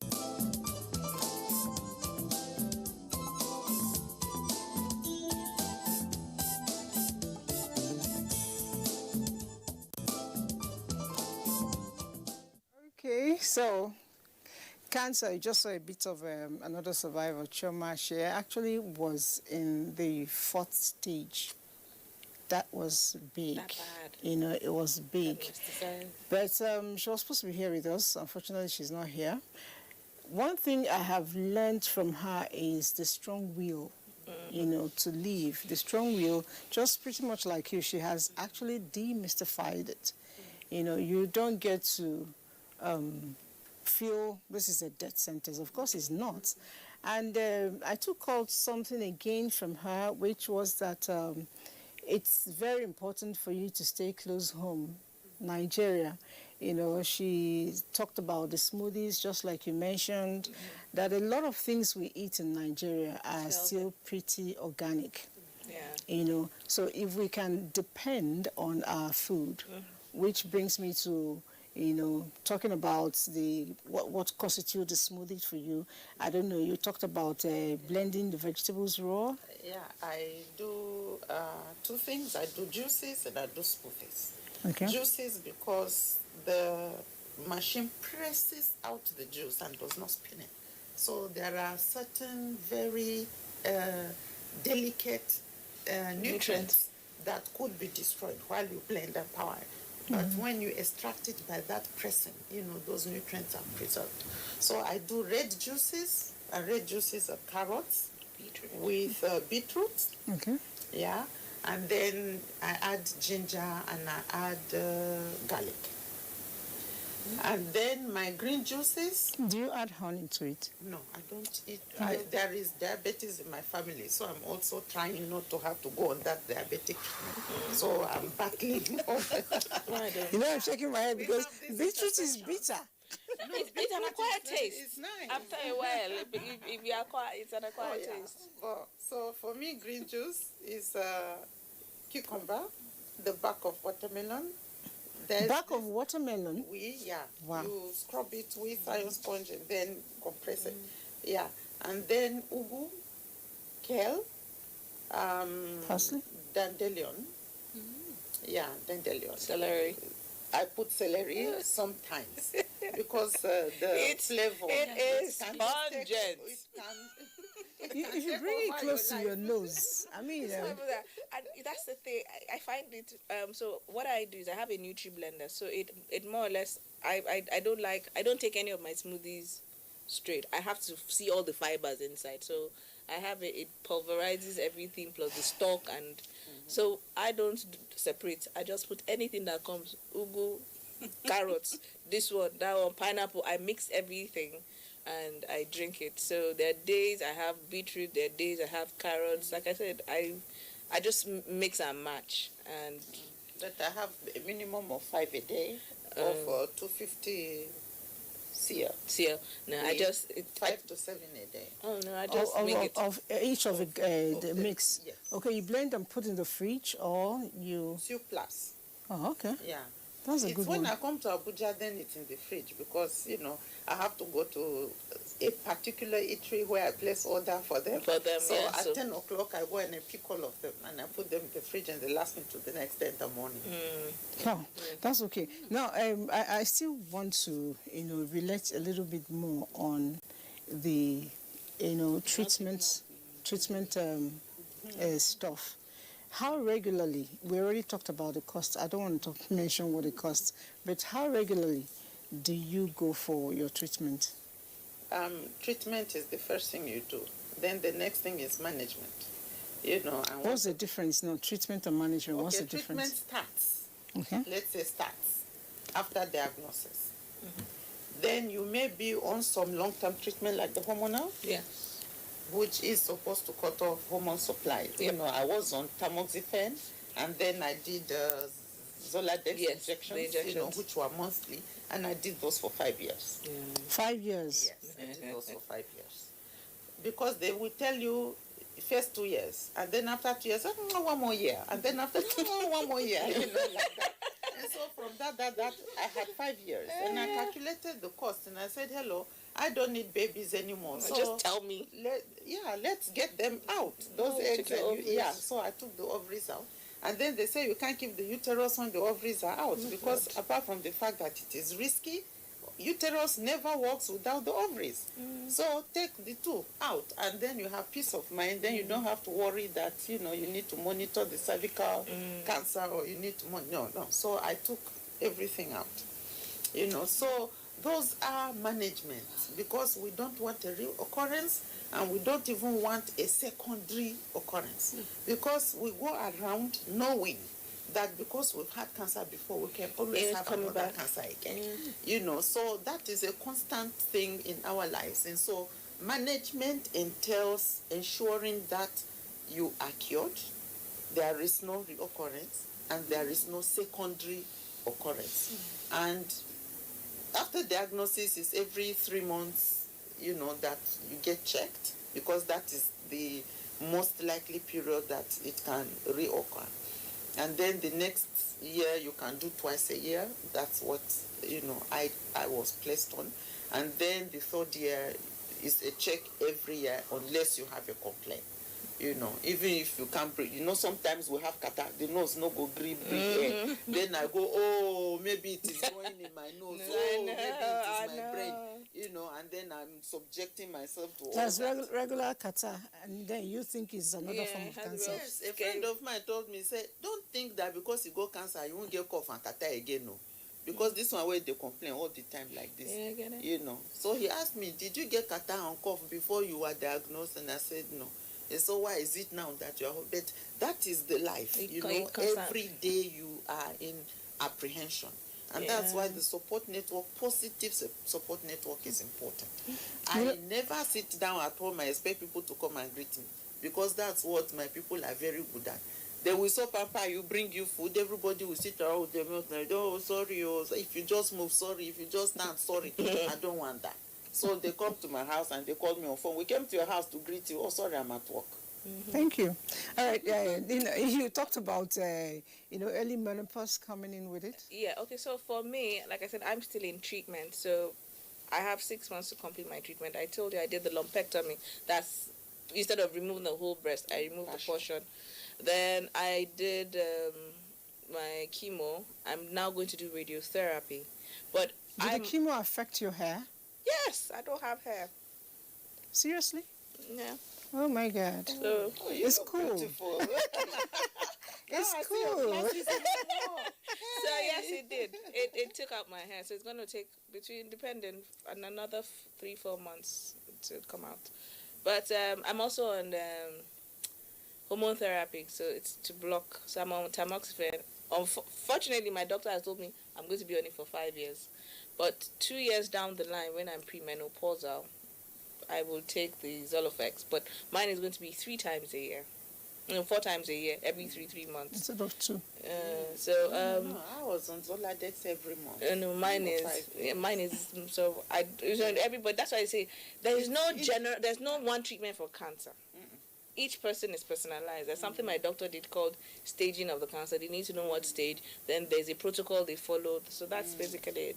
So for me, I'm not ready to lose my ovaries and take it out, because I read somewhere that it has a way of affecting your bones and your heart. I'm 42. Maybe down the line, if it's still... But I get where she's coming from, because for the rest of your life, you're always going to be thinking, are you... Because you're not termed cancer-free until you don't have it for 7 to 10 years for this own cancer, not at the second one, for this particular. So I'm going to do the whole 3 months when I finish my radiotherapy, then 6 months, then 2 years, then 1 year before. So when I do that, that's when I'm in remission. So when I'm in remission for 7 to 10 years, I am cancer-free. So it's always going to be a journey. It's always going to be, okay, we are going back to look at it, though. We pray to God, because nobody knows what causes it. Even the thing is, it's a journey, but I like the people who are driving the bus, the vehicle, whatever it is. The two of you, if everyone, take it the way you're taking it, We'll all be having party every now and have you then. noticed they've both become doctors already? Oh, yes. Mini doctors. Yeah, we do health navigation all the time Yeah. because you're telling people how to react and respond to the diagnosis they've received. You are giving them life competency skills, especially resilience skills for them to, and then you are directing them on the right places to go to obtain treatment. Even if they want alternative, we encourage them to take. This is what this is what I did, and that's why I am still here. So don't be afraid, take it, because there's a lot of rumor and myths out there. Yes. Like if you take injection, you will die. If you take chemo, it will kill you. If they do operation, all of you those will things. die. People die because they diagnose late. Yes. We generally believe if you go to the hospital, You they are will going die. to give you the sickness you don't have, and then you will die. Okay, I'm going to wear my wig. All right, so while you're doing that, let's see. We have Yes, some because that's messages another thing. coming. Cold. Yes. Makes my head very cold. Okay, I'm Rollins. I'm really enjoying your talk. This is an eye-opener. God bless you people. Thank you very much, Rollins. For us, all of us, it's an eye-opener, and we intend to keep our eyes open. I am Favor. Can a man have cancer? Of course, men have cancer. Plenty. Even breast cancer, men have breast Some In cancer. fact, men my are brother beginning is to have. scheduled to travel out too. He's also cancerous. My elder brother. Uh-oh. All right, let's see. I am Elder Abuchi Ikegwonu from Mkpa Bend, the local government area of Abia State. These are quite regular with us. Please, 1, what are the preventive therapy to breast cancer? 2, the women in the village, can roots and herb be used in the treatment? I don't know about that. Did you try roots? What you are doing is actually roots and herbs. When you talk about your smoothie, yes. It's an integrated approach to treatment, where you are eating all the natural foods, to complement the medicals, that you're obtaining from the hospital. I think we have this misconception of these roots. Especially in Nigeria, we just automatically believe that these roots are bad or they are something else. We have this mentality of this babalawo thing. So when you begin to talk about roots, and you begin to think of those things. But I think, whether we like it or not, all the veggies we're eating, whatsoever, all these natural things we're eating, they are part of the roots. They're roots and we need to herbs. have an understanding of what these things really are, so that we don't fall into this deceptive mood that no, it has to be, you have to take the drugs and not take this. They are all part of the I still want to believe that. Some Go ahead. natural things block the action, the properties that are active in chemo. So it is advisable that To when talk to your people doctor. are in chemo, they shouldn't just take anything in random. Tell your doctor. Because they could be blocking the treatment. What it's meant to do for you. Yes. And as regards to, is there anything to prevent cancer? The thing is, you don't even know what causes cancer. So cancer is basically, our bodies produce cells. But unfortunately, when it doesn't divide well, after a while, it could. Please, nobody should quote me. It could become cancerous. No, because people have a way of taking these things, and we don't know the processes in our body. Some is hereditary, some is somebody must have had it in your family. Like my aunt had it, but she's still alive. She's almost 100, and she's in the UK. But when I told my uncle, he said, but it's not at this age. So you're not even sure what causes it. It could be one thing for one person, another thing. All I know is that the cells that are supposed to divide evenly, sometimes they don't. All right. So I generally healthy living. From what the two have actually told us, it's important we do healthy living. Do your exercises. Go back to the roots and help by way of eating. Leave packaged food. Leave tin food. That way we can ensure that we are at least doing our own part in staying healthy. We'll take a little break now. Pay some bills. When we come back, the show continues. Don't go away.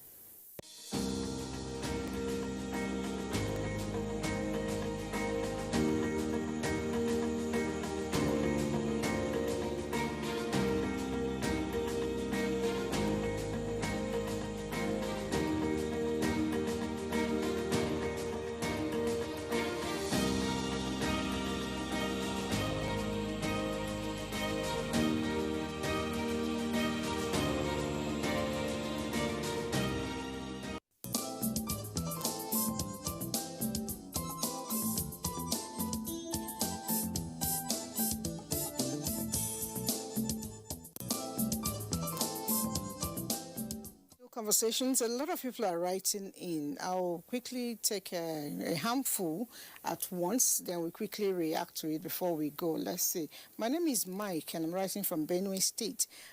I want to know more about vaginal discharge with smelling odor. Could it be a sign of cancer? We'll take the next one. It says, I have a lump in my breast.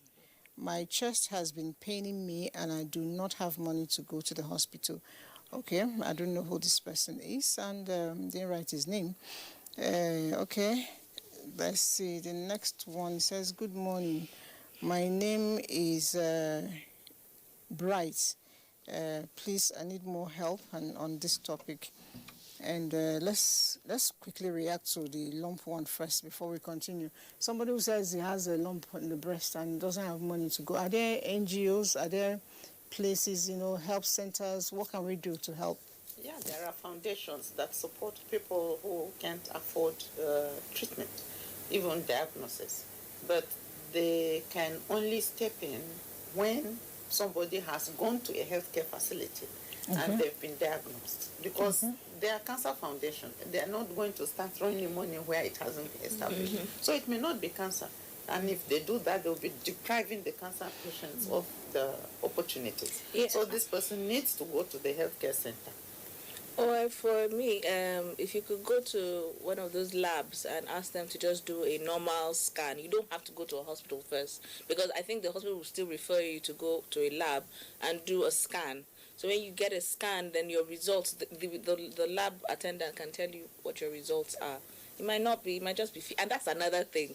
There's always fear. So it might not be anything. So you don't have to go to a hospital first. You could just go to a laboratory, have them do a scan for you. It's not that diagnostic center. Diagnostic centers. Some are not good. Some will give you a result that will cost you.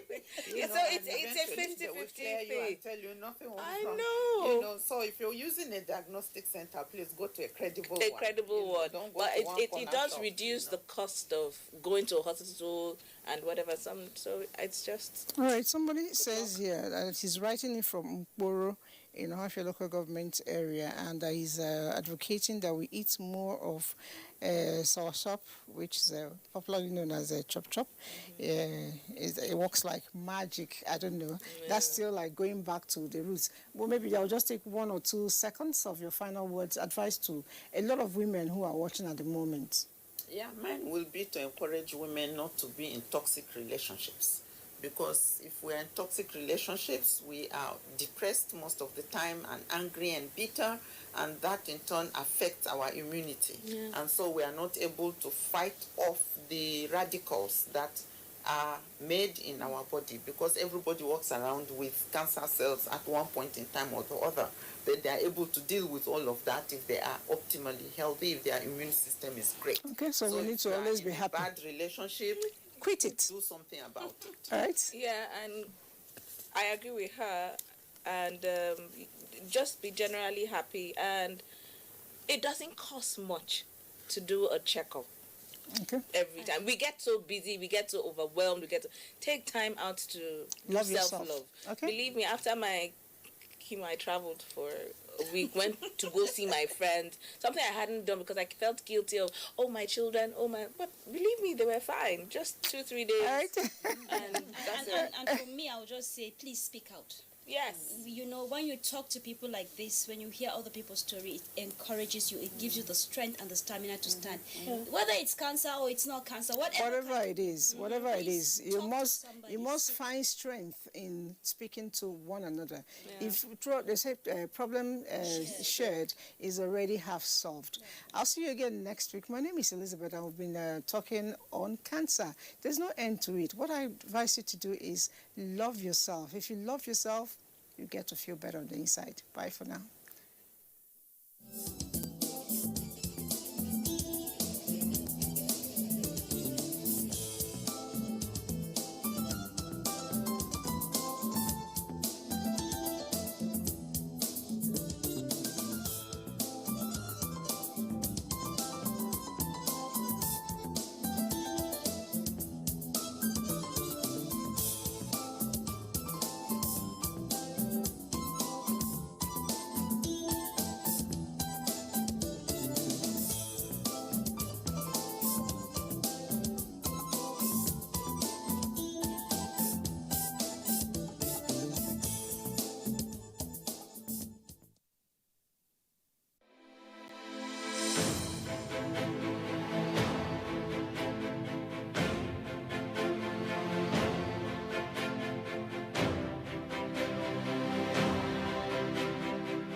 to Abuja, the place that unites Nigeria.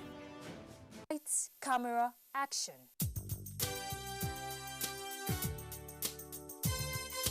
Pictures are created in accordance with the creative vision of the photographer. The ability of a photographer to express perceptions and emotions in order to convey an impression connotes the art of photography. Most photographic works show aesthetic qualities. Some create an illusion, while some abstract photos may paint a deeper meaning from the ordinary. All this depicts the creativity of this artistry. In the early decades of the 19th century, photography captured more detail and information than the traditional methods of replication, like painting and sculpture. Today, photography still remains a unique art form that demands creative thinking from the photographer. We all love taking pictures, but there's a whole lot that goes into making our pictures look flawless. In this artistry, every detail counts. I'd usually like to start with one light and then improve my lighting style up to the point when I get the kind of picture I want to shoot. So I'll start with this. This is always called the main light, and I'm going to start the main light on camera right. Okay, fine. So the next thing I need to do now is to position her. I like you to sit down, look towards this light. You can put 1 foot up, 1 foot down, make yourself relax. Come to the edge of the stool. Good. Fine. Are you relaxed enough? All right, so just smile, and let's see how this goes. Fantastic. So with every shot I take, I begin to readjust my camera till I achieve what I want to see. So right now, there's too much lighting coming on her face, so I'm going to have to work on my lighting style and try it again. And, well, it looks much better this time around. This is one light setup, and when I took the first light, there was so much light, I had to adjust my settings, and she looks more like this now. New technological trends in digital photography have opened a new direction in full-spectrum photography, where careful filtering choices across the ultraviolet lead to new artistic visions. This art entails careful staging and lighting of the picture. I'm going to make it very simple, so I'm going to just add one more light, and then I'm done.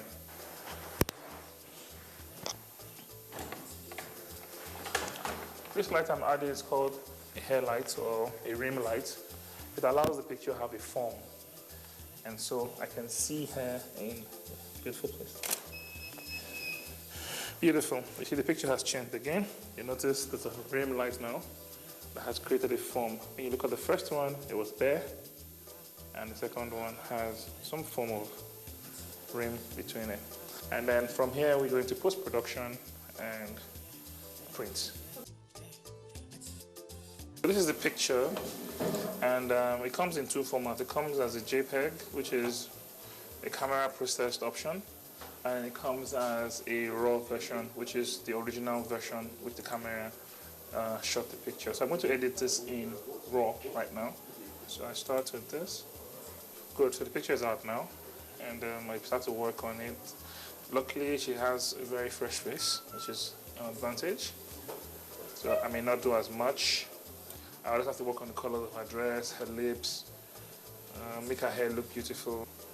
I'm going to paint her up in lights and shadows now. I'm putting a bit of darkness to her face. The stages of photograph has evolved over the years. In amateur processing, the film is removed from the camera and wound onto a reel in a dark room. But technology has taken a new dimension in this artistry. Technology has overtaken all of that now. Makes it easier for a lot of people, makes it more accessible for a lot of people. Back in the days, they had a few labs that did darkroom clean, washing as it was known in the day. But today we have a download, edit, upload, and print very, very quickly. And then you can see how far we have gone in the last few minutes. So this is the original picture. And then this is the Photoshop picture. The colors have changed. She has a red look initially. Now it's looking more like her skin tone. The dress is bluer, which is making more. And then you see her hairline. I've defined her hairline more. And then you see the little imperfections we had initially have been removed to give us a, so to speak, final finish. We're good to print. I'm viewing the image right now, and I'm going to send to this little printer here, which does my emergency prints. Beautiful. And she's ready to go. After so much skill and time spent, the end result is indeed worth it. Or what do you think?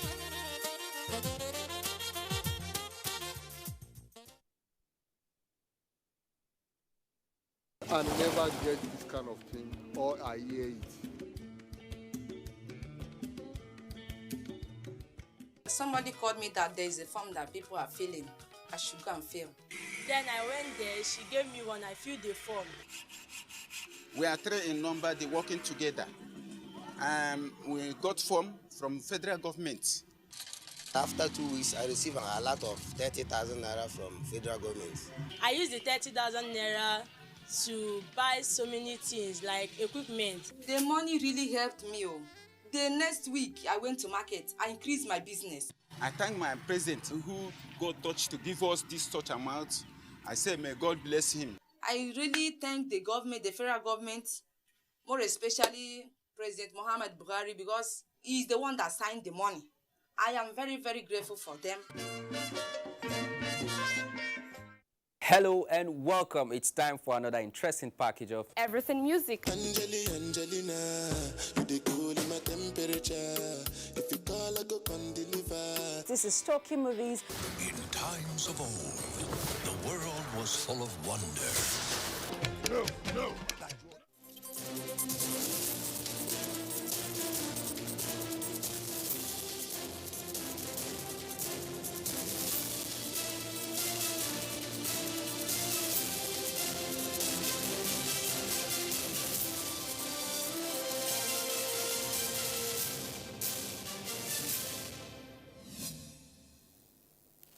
Welcome to NTA International. I am Lami Ali.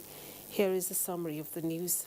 President Muhammadu Buhari has expressed sadness over brutal killing of some citizens, including a vigilante leader and village head of Dabna in Dugwaba local government, Hong local government area of Adamawa State. In a statement, the president directed respective agencies under the Ministry of Humanitarian Affairs, Disaster Management and Social Development to immediately assess the losses in the community and send support. Meanwhile, President Buhari has raised a high-powered delegation to visit the community to convey his sympathies to the families of victims and governments of Adamawa State. The disagreements over what should constitute hazard allowances of junior and senior health workers may continue to linger.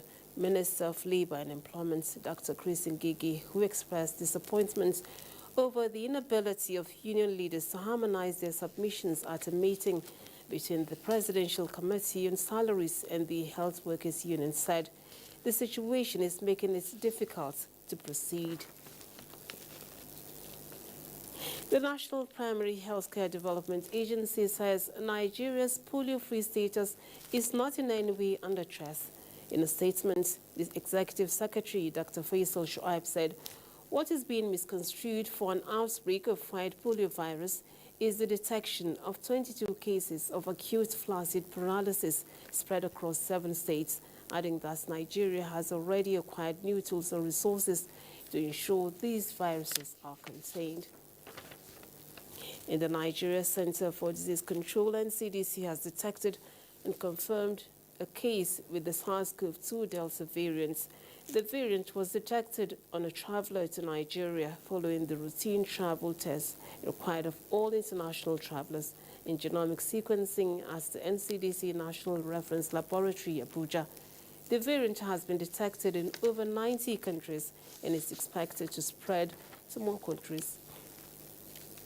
A South Africa's High Court has rejected an application by former President Jacob Zuma requesting delay serving his 15-month sentence while his case is reviewed.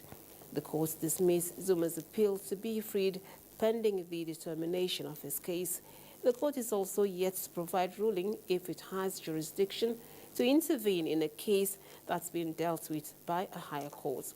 Meanwhile, Jacob Zuma has spent his first day in prison. And those are the stories trending at this time on NTA International. Thanks for being a part of it.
Nigeria Governors Forum launches Peace and Inclusive Security Initiative as outlaws adopt even more brazen approach in some parts of the country. Conversations continue on efforts of the National Assembly to conclude considerations and pass the electoral bill. INEC and its to-do list as Anambra governorship elections draw ever nearer. Also on political update today, Southwest governors and regional considerations in Constitution amendment. We also have a conversation on youth empowerment as a tool in combating insecurity. I'm Fisayo Ogunfuyi. Welcome.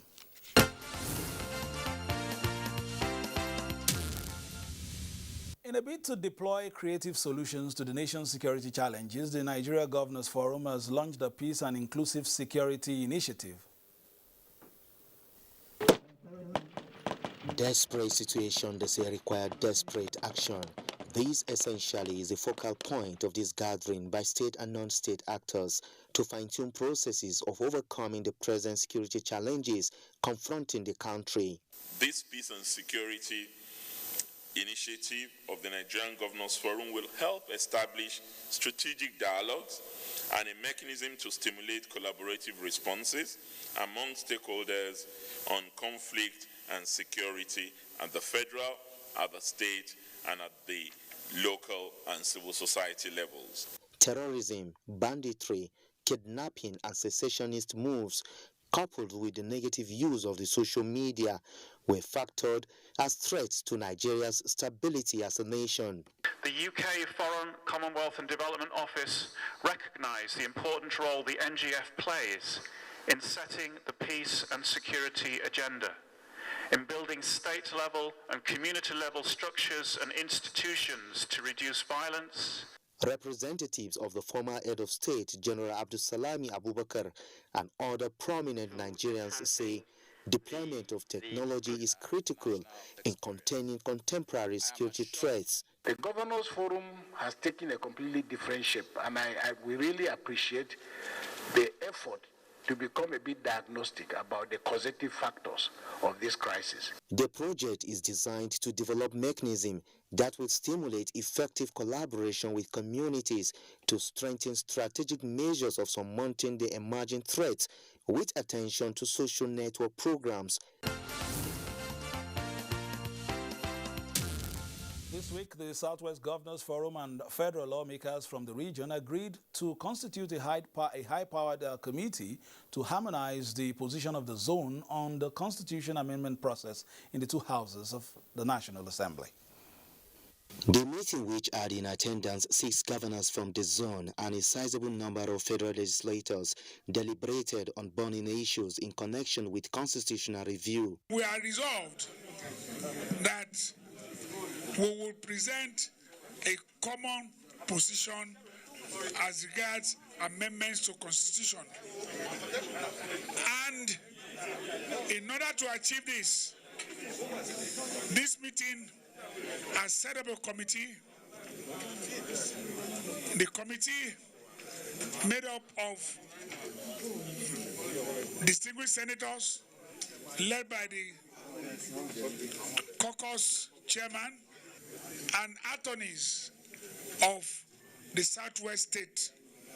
The committee is to harmonize our position so that we can present it as and when necessary before the two houses, and at the end of the day have the constitutional amendment have a serious input as we take it. The meeting also discussed the passage of the Petroleum Industry Bill and other national issues crucial to the development of the region. Meanwhile, the Nigeria Civil Society Situation Room says it is keenly watching the efforts of the National Assembly to conclude and pass the Electoral Bill 2021. The Situation Room, however, made some observation on some clauses. Proposed provision of Clause 50, subsection 2 of the Electoral Bill states that voting at an election shall be in accordance with the procedure determined by the Independent National Electoral Commission, which may include electronic voting, provided that the Commission shall not transmit results of elections by electronic means. Over the years, election reports of several, several accredited observers have identified the collation process as a weak link in elections.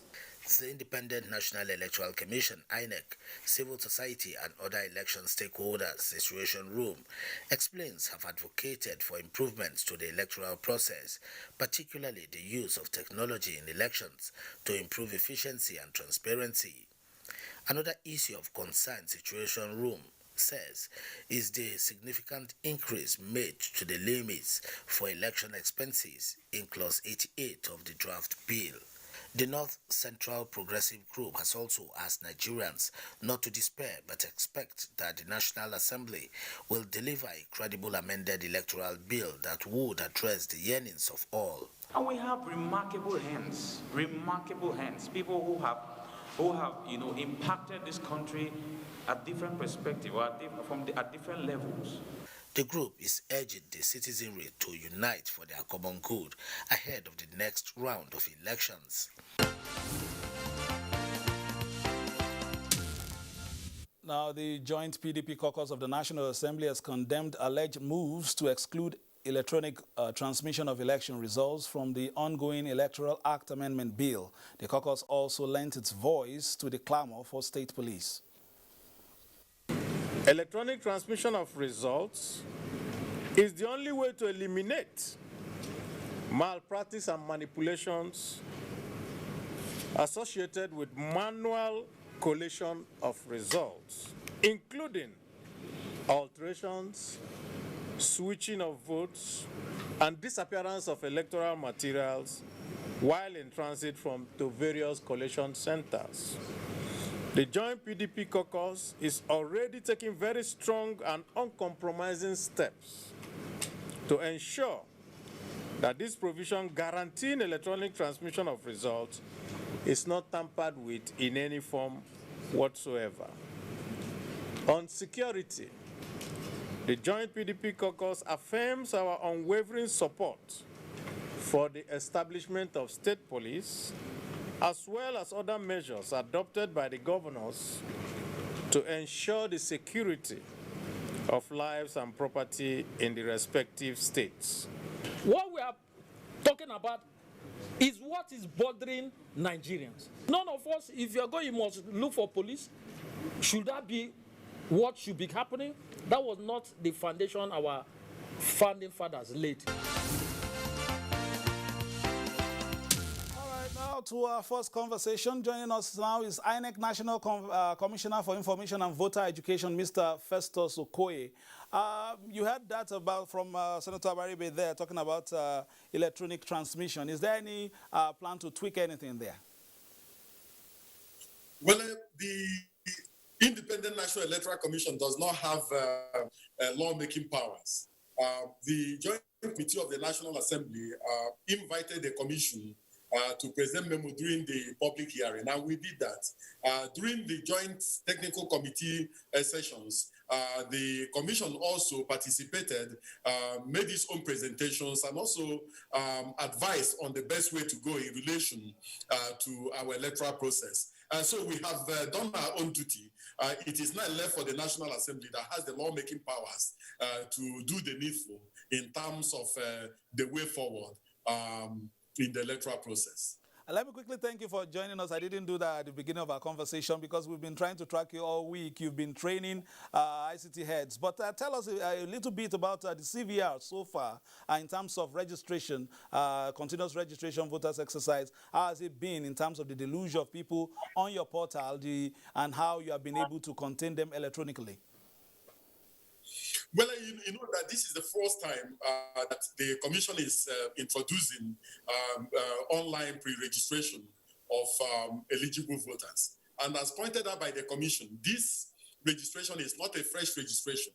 It is only for those who have not registered previously, but who have turned the age of 18. It is also for those who have had one challenge or the other with the challenges with issue of accreditation, for them to rectify that challenge. And also for those who want to do a transfer from one state to the other, or from one local government to the other, or those whose PVCs have been defaced or damaged, or in one way or the other tampered with. These are the people we are asking to visit our online portal and rectify some of these challenges. And I want to say that it's been wonderful. As at the first week ending 5th of July 2021, a total of 259,713 have registered in the portal. And this is made up of 497 new registrants, and then those who want to do transfers, those who want to check the status of their PVCs and so on. So I think it's been exciting. Our heads of departments in the various states are engaged in sensitization, and we believe that as the day progresses, the number of registered voters, those who are doing online, will increase. But as we pointed out, we are going to start physical registration on the 19th day of July. So those who have done pre-registration and those who are new registrants who have not done any form of pre-registration can visit our state and local government offices on the 19th day of July 2021 and do their registration. Finally, before I let you go, you had training of ICT heads this week. How did that go? And are we ready for more efficient use of, the options of, electronic voting or registration, as it were? Yes, we had a further training program for heads of our ICT in all the states of the Federation and in the Federal Capital Territory, especially on how to manage the back-end processes and also efficient management of the INEC voter enrollment device.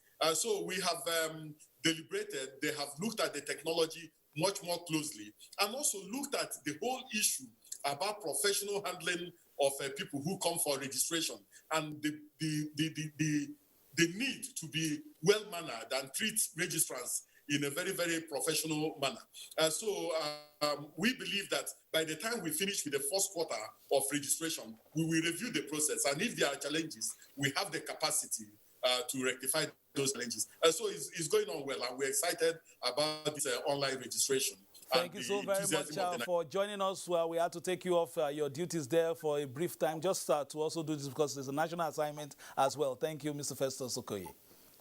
I appreciate it. Now, ensuring that society returns to an even keel after the downturn of the economy due to the ravages of COVID-19 has been a preoccupation of governments around the world. The Nigerian situation was further compounded by an upsurge of criminal activities, banditry, and outlawry.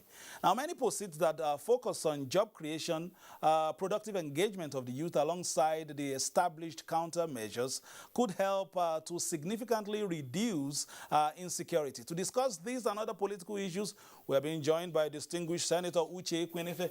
Senator Ekwenife represents Anambra Central Senatorial District in the 9th Senate. Thank you for joining us. Thank you very much. I can't go into this discussion without starting like this. Your latest effort to be, the occupant of Government House Oka, you fought a gallant fight in the primaries, but would you say the path of women to top position is narrower or is widening? I think it's widening because women are becoming more bold now. They're becoming more determined and more focused. A lot of women are showing interest in exactly what they want. Before, in the past, when I was in the House of Representatives, we were just very few women in the House of Rep, but today we have more number than we had in 2007. And even in the Senate, we have about 8 senators, female senators. And in the public sector, we have a lot of women, topping the men, even in their own career. If you go to banking industry today, we have a lot of chief executive officers, MDs, quite unlike what we used to have in the past. And if you go into politics, like in Anambra, for instance, we have 3 senators out of 3. We have 2 female senators. So I think women are coming up now. And so this, for instance, the position that you didn't quite, reach the final podium was not because you were a woman, or is it as a result of zoning? Partly because of a woman, partly because of zoning, but it wasn't like that before in the past. Nobody would even give you a chance. Nobody would even listen to you. But this time around, a lot of people listened to me, and they saw the reason why a woman should be the governor of the states. One of the major hindrances is the issue of funding. Most women don't have funding. They don't have even men coming out to take up their bills by, funding them. Politics is about money. So sometimes most women would not have that availability or access to funding, and that hinders their chances. Coming to, of course, the culture and all of that, that's still there, but then not as it used to be. Would you try again? Of course. Anytime any day I have the opportunity, I will. I still want to be the governor of the state, and I believe I'll be the best. All right, let's quickly go to my question. You have represented your people both as members of the House, as you said. Now you're a senator. Would you, a lot of people have talked about many empowerments you've done in the past and all that. Would you say, are you part of the people who believe that youth empowerment and creating jobs would help reduce outlawry? It is very critical, very critical. Government must take youth empowerment very seriously by investing in education and also diversifying to skill acquisition so that children and out-of-school graduates should not focus on just white-collar job. Even before venturing into politics, I have always believed in empowering the youths because when you get the youths, get them meaningfully engaged, of course, you reduce the social vices and also reduce the number of youths that, of course, will get themselves involved in armed robbery, banditry, and all of those social vices. So the government must take youth's empowerment very seriously by creating job opportunity, by ensuring that even the primary, secondary, and tertiary institutions change their curriculum to inculcate skill acquisition in schools, and use a lot of government agencies we have, like National Board for Incubation, across the entire country. That's a very great institution that the government can use to ensure that our youths are being well engaged. We have a lot of youths that are interested in SMEs, but they don't have the funding. The capital is not there. And I want to use this opportunity to commend the CBN governor who has done very well in ensuring that it creates enabling environment for a lot of SMEs to be engaged. It's just the government to harmonize, consolidate on what they have already started to ensure that a lot of youth, not just waiting for government to absorb them in terms of employment, but also put them in skills where they have already acquired the knowledge, give them the grants, give them moratorium, give them, soft loans, so that they can also help themselves and help government to create job opportunities. In this, while you were campaigning and talking to, constituents and all that, in terms of your ambition, you went around. And your state, we know them for the industrious use, very energetic, very creative. And we as this, we know them for the automotive industry, Onitsha as well. What are the main concerns? The main concerns usually, like I said, is access to capital. An average Anambra person is commercially inclined. It doesn't matter the level of education. Everybody there wants to do business. But then, if you don't have access to funding, it is very critical. If you don't have access to funding, no matter the knowledge, no matter what you want to do, you will not be able to do that.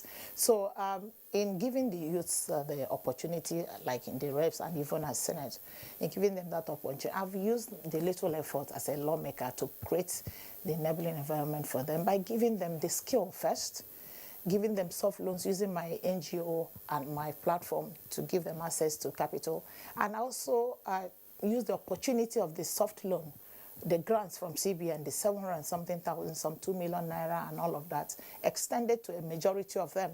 But before extending it to them, I engaged them in the skill. They learned the skill. Because if you don't know where to invest your money, even when you get it, you won't know where to invest it. So it's important we train them first before granting them such access to funding. So I have done that a lot, and I will continue to do that. We'll come to you now for the last line, but before then, let's take this. Kwara State Caucus of the APC says the state chapter of the party remains strong. The caucus maintains that any misunderstandings within the party is a family issue, which will be resolved amicably in due course.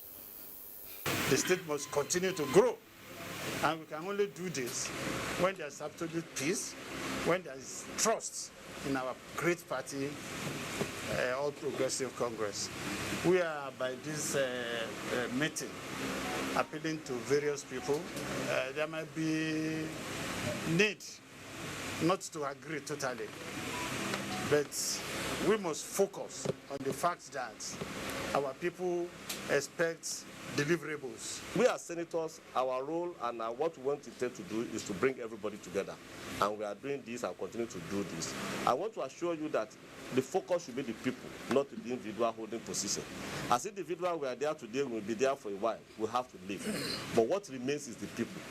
But like any large family, like anybody that goes through revolutions, there are always bound to be some family dispute. So that family dispute, we are working hard on it and we are resolving it. It's just one of those little post-revolutionary challenges. But we can assure you, Kwara State is still a strong, solid state that is just looking to the future. Now, a group from the Gombe senatorial zone has dissociated itself from the endorsement of a former governor of the state, Senator Danjuma Goje, to continue as senator representing the district in 2023. A statement jointly signed by Honorable Abdullahi Abubakar and Honorable Adamu Pata says the event in Kumo on Saturday, the 26th of June 2021, is not a true reflection of the wishes of the members of the district, as it circumvented all proper and established party norms and conventions. The statement maintained that members of the district will discharge their electoral duties in the spirit of justice, equity, fairness to all stakeholders. All right, you're still watching Political Update for the last line. Senator Uche Kwinife is here. You're flying the flag, of course, and you're wearing a patriotic color. You've been flying the flag for women in politics. At this point, one may forgive you for saying maybe you're a bit tired. But for the women, what would be your word at this time, especially those in politics and vying for positions and those who want to do so in the near future? My word to them is that they should have a belief in their ability to conquer. It's not easy. Nobody will vote for you because you're a woman, because we are in a competitive world where no man will just stop because a woman is the opponent. Women have shown capacity, they have shown competence globally. Looking at the number of women that are in private sector driving the economy of their countries, looking at the number of women in politics, driving the political capacity. So I feel that my word to them is that if you want to be seen to be serious, you must assess yourself first and ask yourself, do I have the capacity to do this? Once you know you have the capacity to do that, come out. Trying is the first thing, because if you don't try, you wouldn't know whether you get it or not. So you have to come out to try first by ensuring that you have all the enablers to drive the force. So my advice to them is to believe in themselves, ensure that you have the right mindset, ensure that you're also ready to carry the entire blackmail that will go with it and be associated with it, especially in politics, and also to commit it to God in prayers. So hard work and prayers, of course, will get you there. And a little bit of money. Hard work and prayers. Hard work comes with money. Comes with money. We've had Senator Uche Kwinife on in our studios for the second conversation. Earlier, we had Mr. Festus Okoye of the Independent National Electoral Commission talking about the continuous voters registration exercise, and of coming courtesy of the Nigerian Television Authority, where we give you very best of news, reviews, previews, and interviews. And of course, we always urge you, like my guest said, play your politics for the greater good. Bye-bye now.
NTA, you can't beat the rich.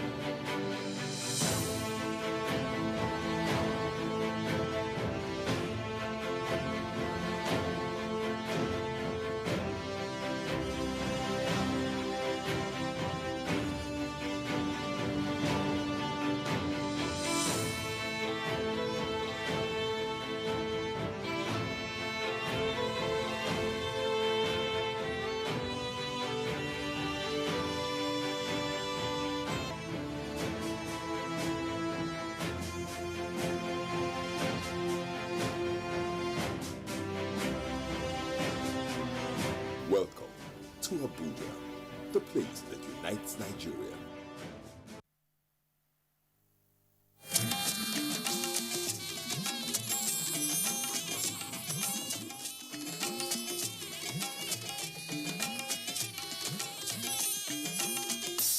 This is the network service of the NTA.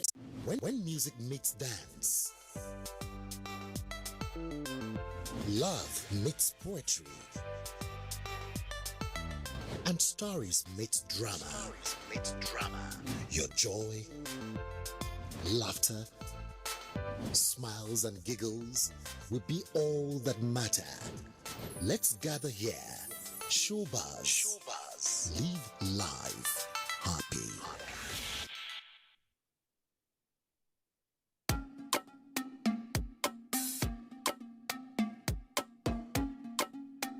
Wahala. One thing. Why do you shoot people under your waist? You are Sagittarius.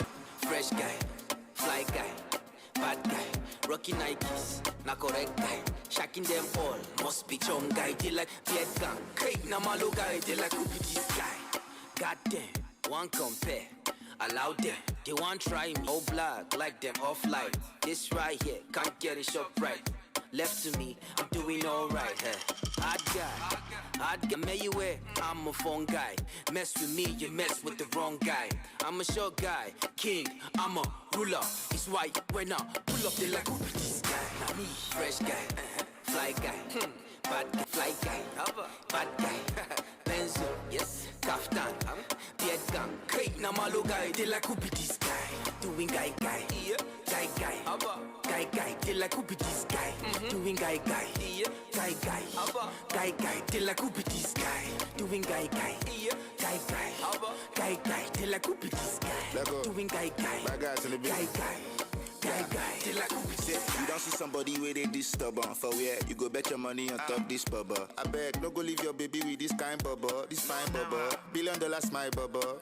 Sexy man where they won't be friend. Where they check me out like I lodge with them. Come up from my house, now light chops. Your man them, no fi look me for eye, I'm Cyclops. Stop, you they choke me for neck, I'm tied up. Kings, what they saying, I beg? They like, who be this guy? Now me, fresh guy, fly guy, bad guy, rocky Nikes, yes, na correct guy, shacking them all, must be chum guy, they like, who be this guy? Now me, fresh guy, fly guy, bad guy, Benzo, yes, kaftan, beard gang, crate na malo guy, they like, who be this guy? Doing guy, they like, who be this guy? Doing guy, they like, who be this guy? Doing guy, they like, who be this guy? Doing guy, they like, who be this guy? Am I a bagger, Faust Kings, new release? That shit got get at all the matter be like, who be this? You know the flow and the metaphors are the stupidest. We shining bright, we always light up the night, we luminous. So Kings, if I know that this jam, me never cook finish. So do me this favor, Brody. Cause when I rap, it be like 458 inside, oh shorty. Everywhere boss is like 2 minutes. Legend in the game, but still new school. Pull up in the whip, something sick, be like skr. Single and searching and still a virgin. Your girlfriend been washing me since I call her detergent. Head to toe, I'm so legendary. I like Abamulapazi, come out a seminary. And if you trust your girl, just know it's temporary. Cause when she see me, she gon' be like, who is this guy?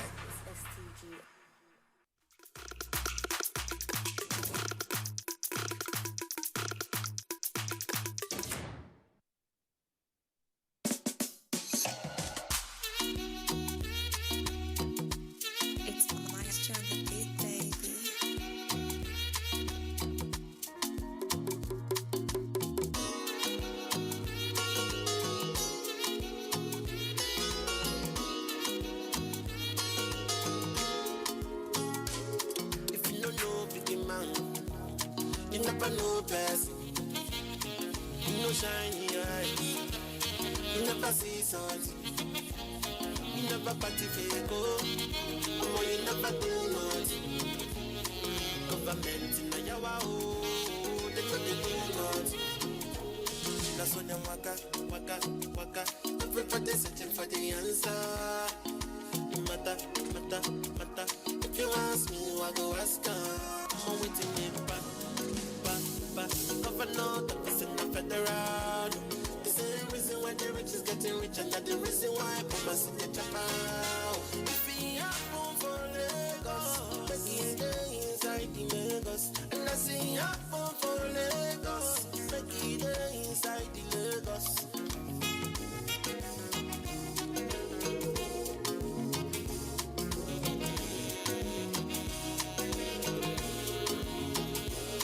If you don't know, big man, you never know best.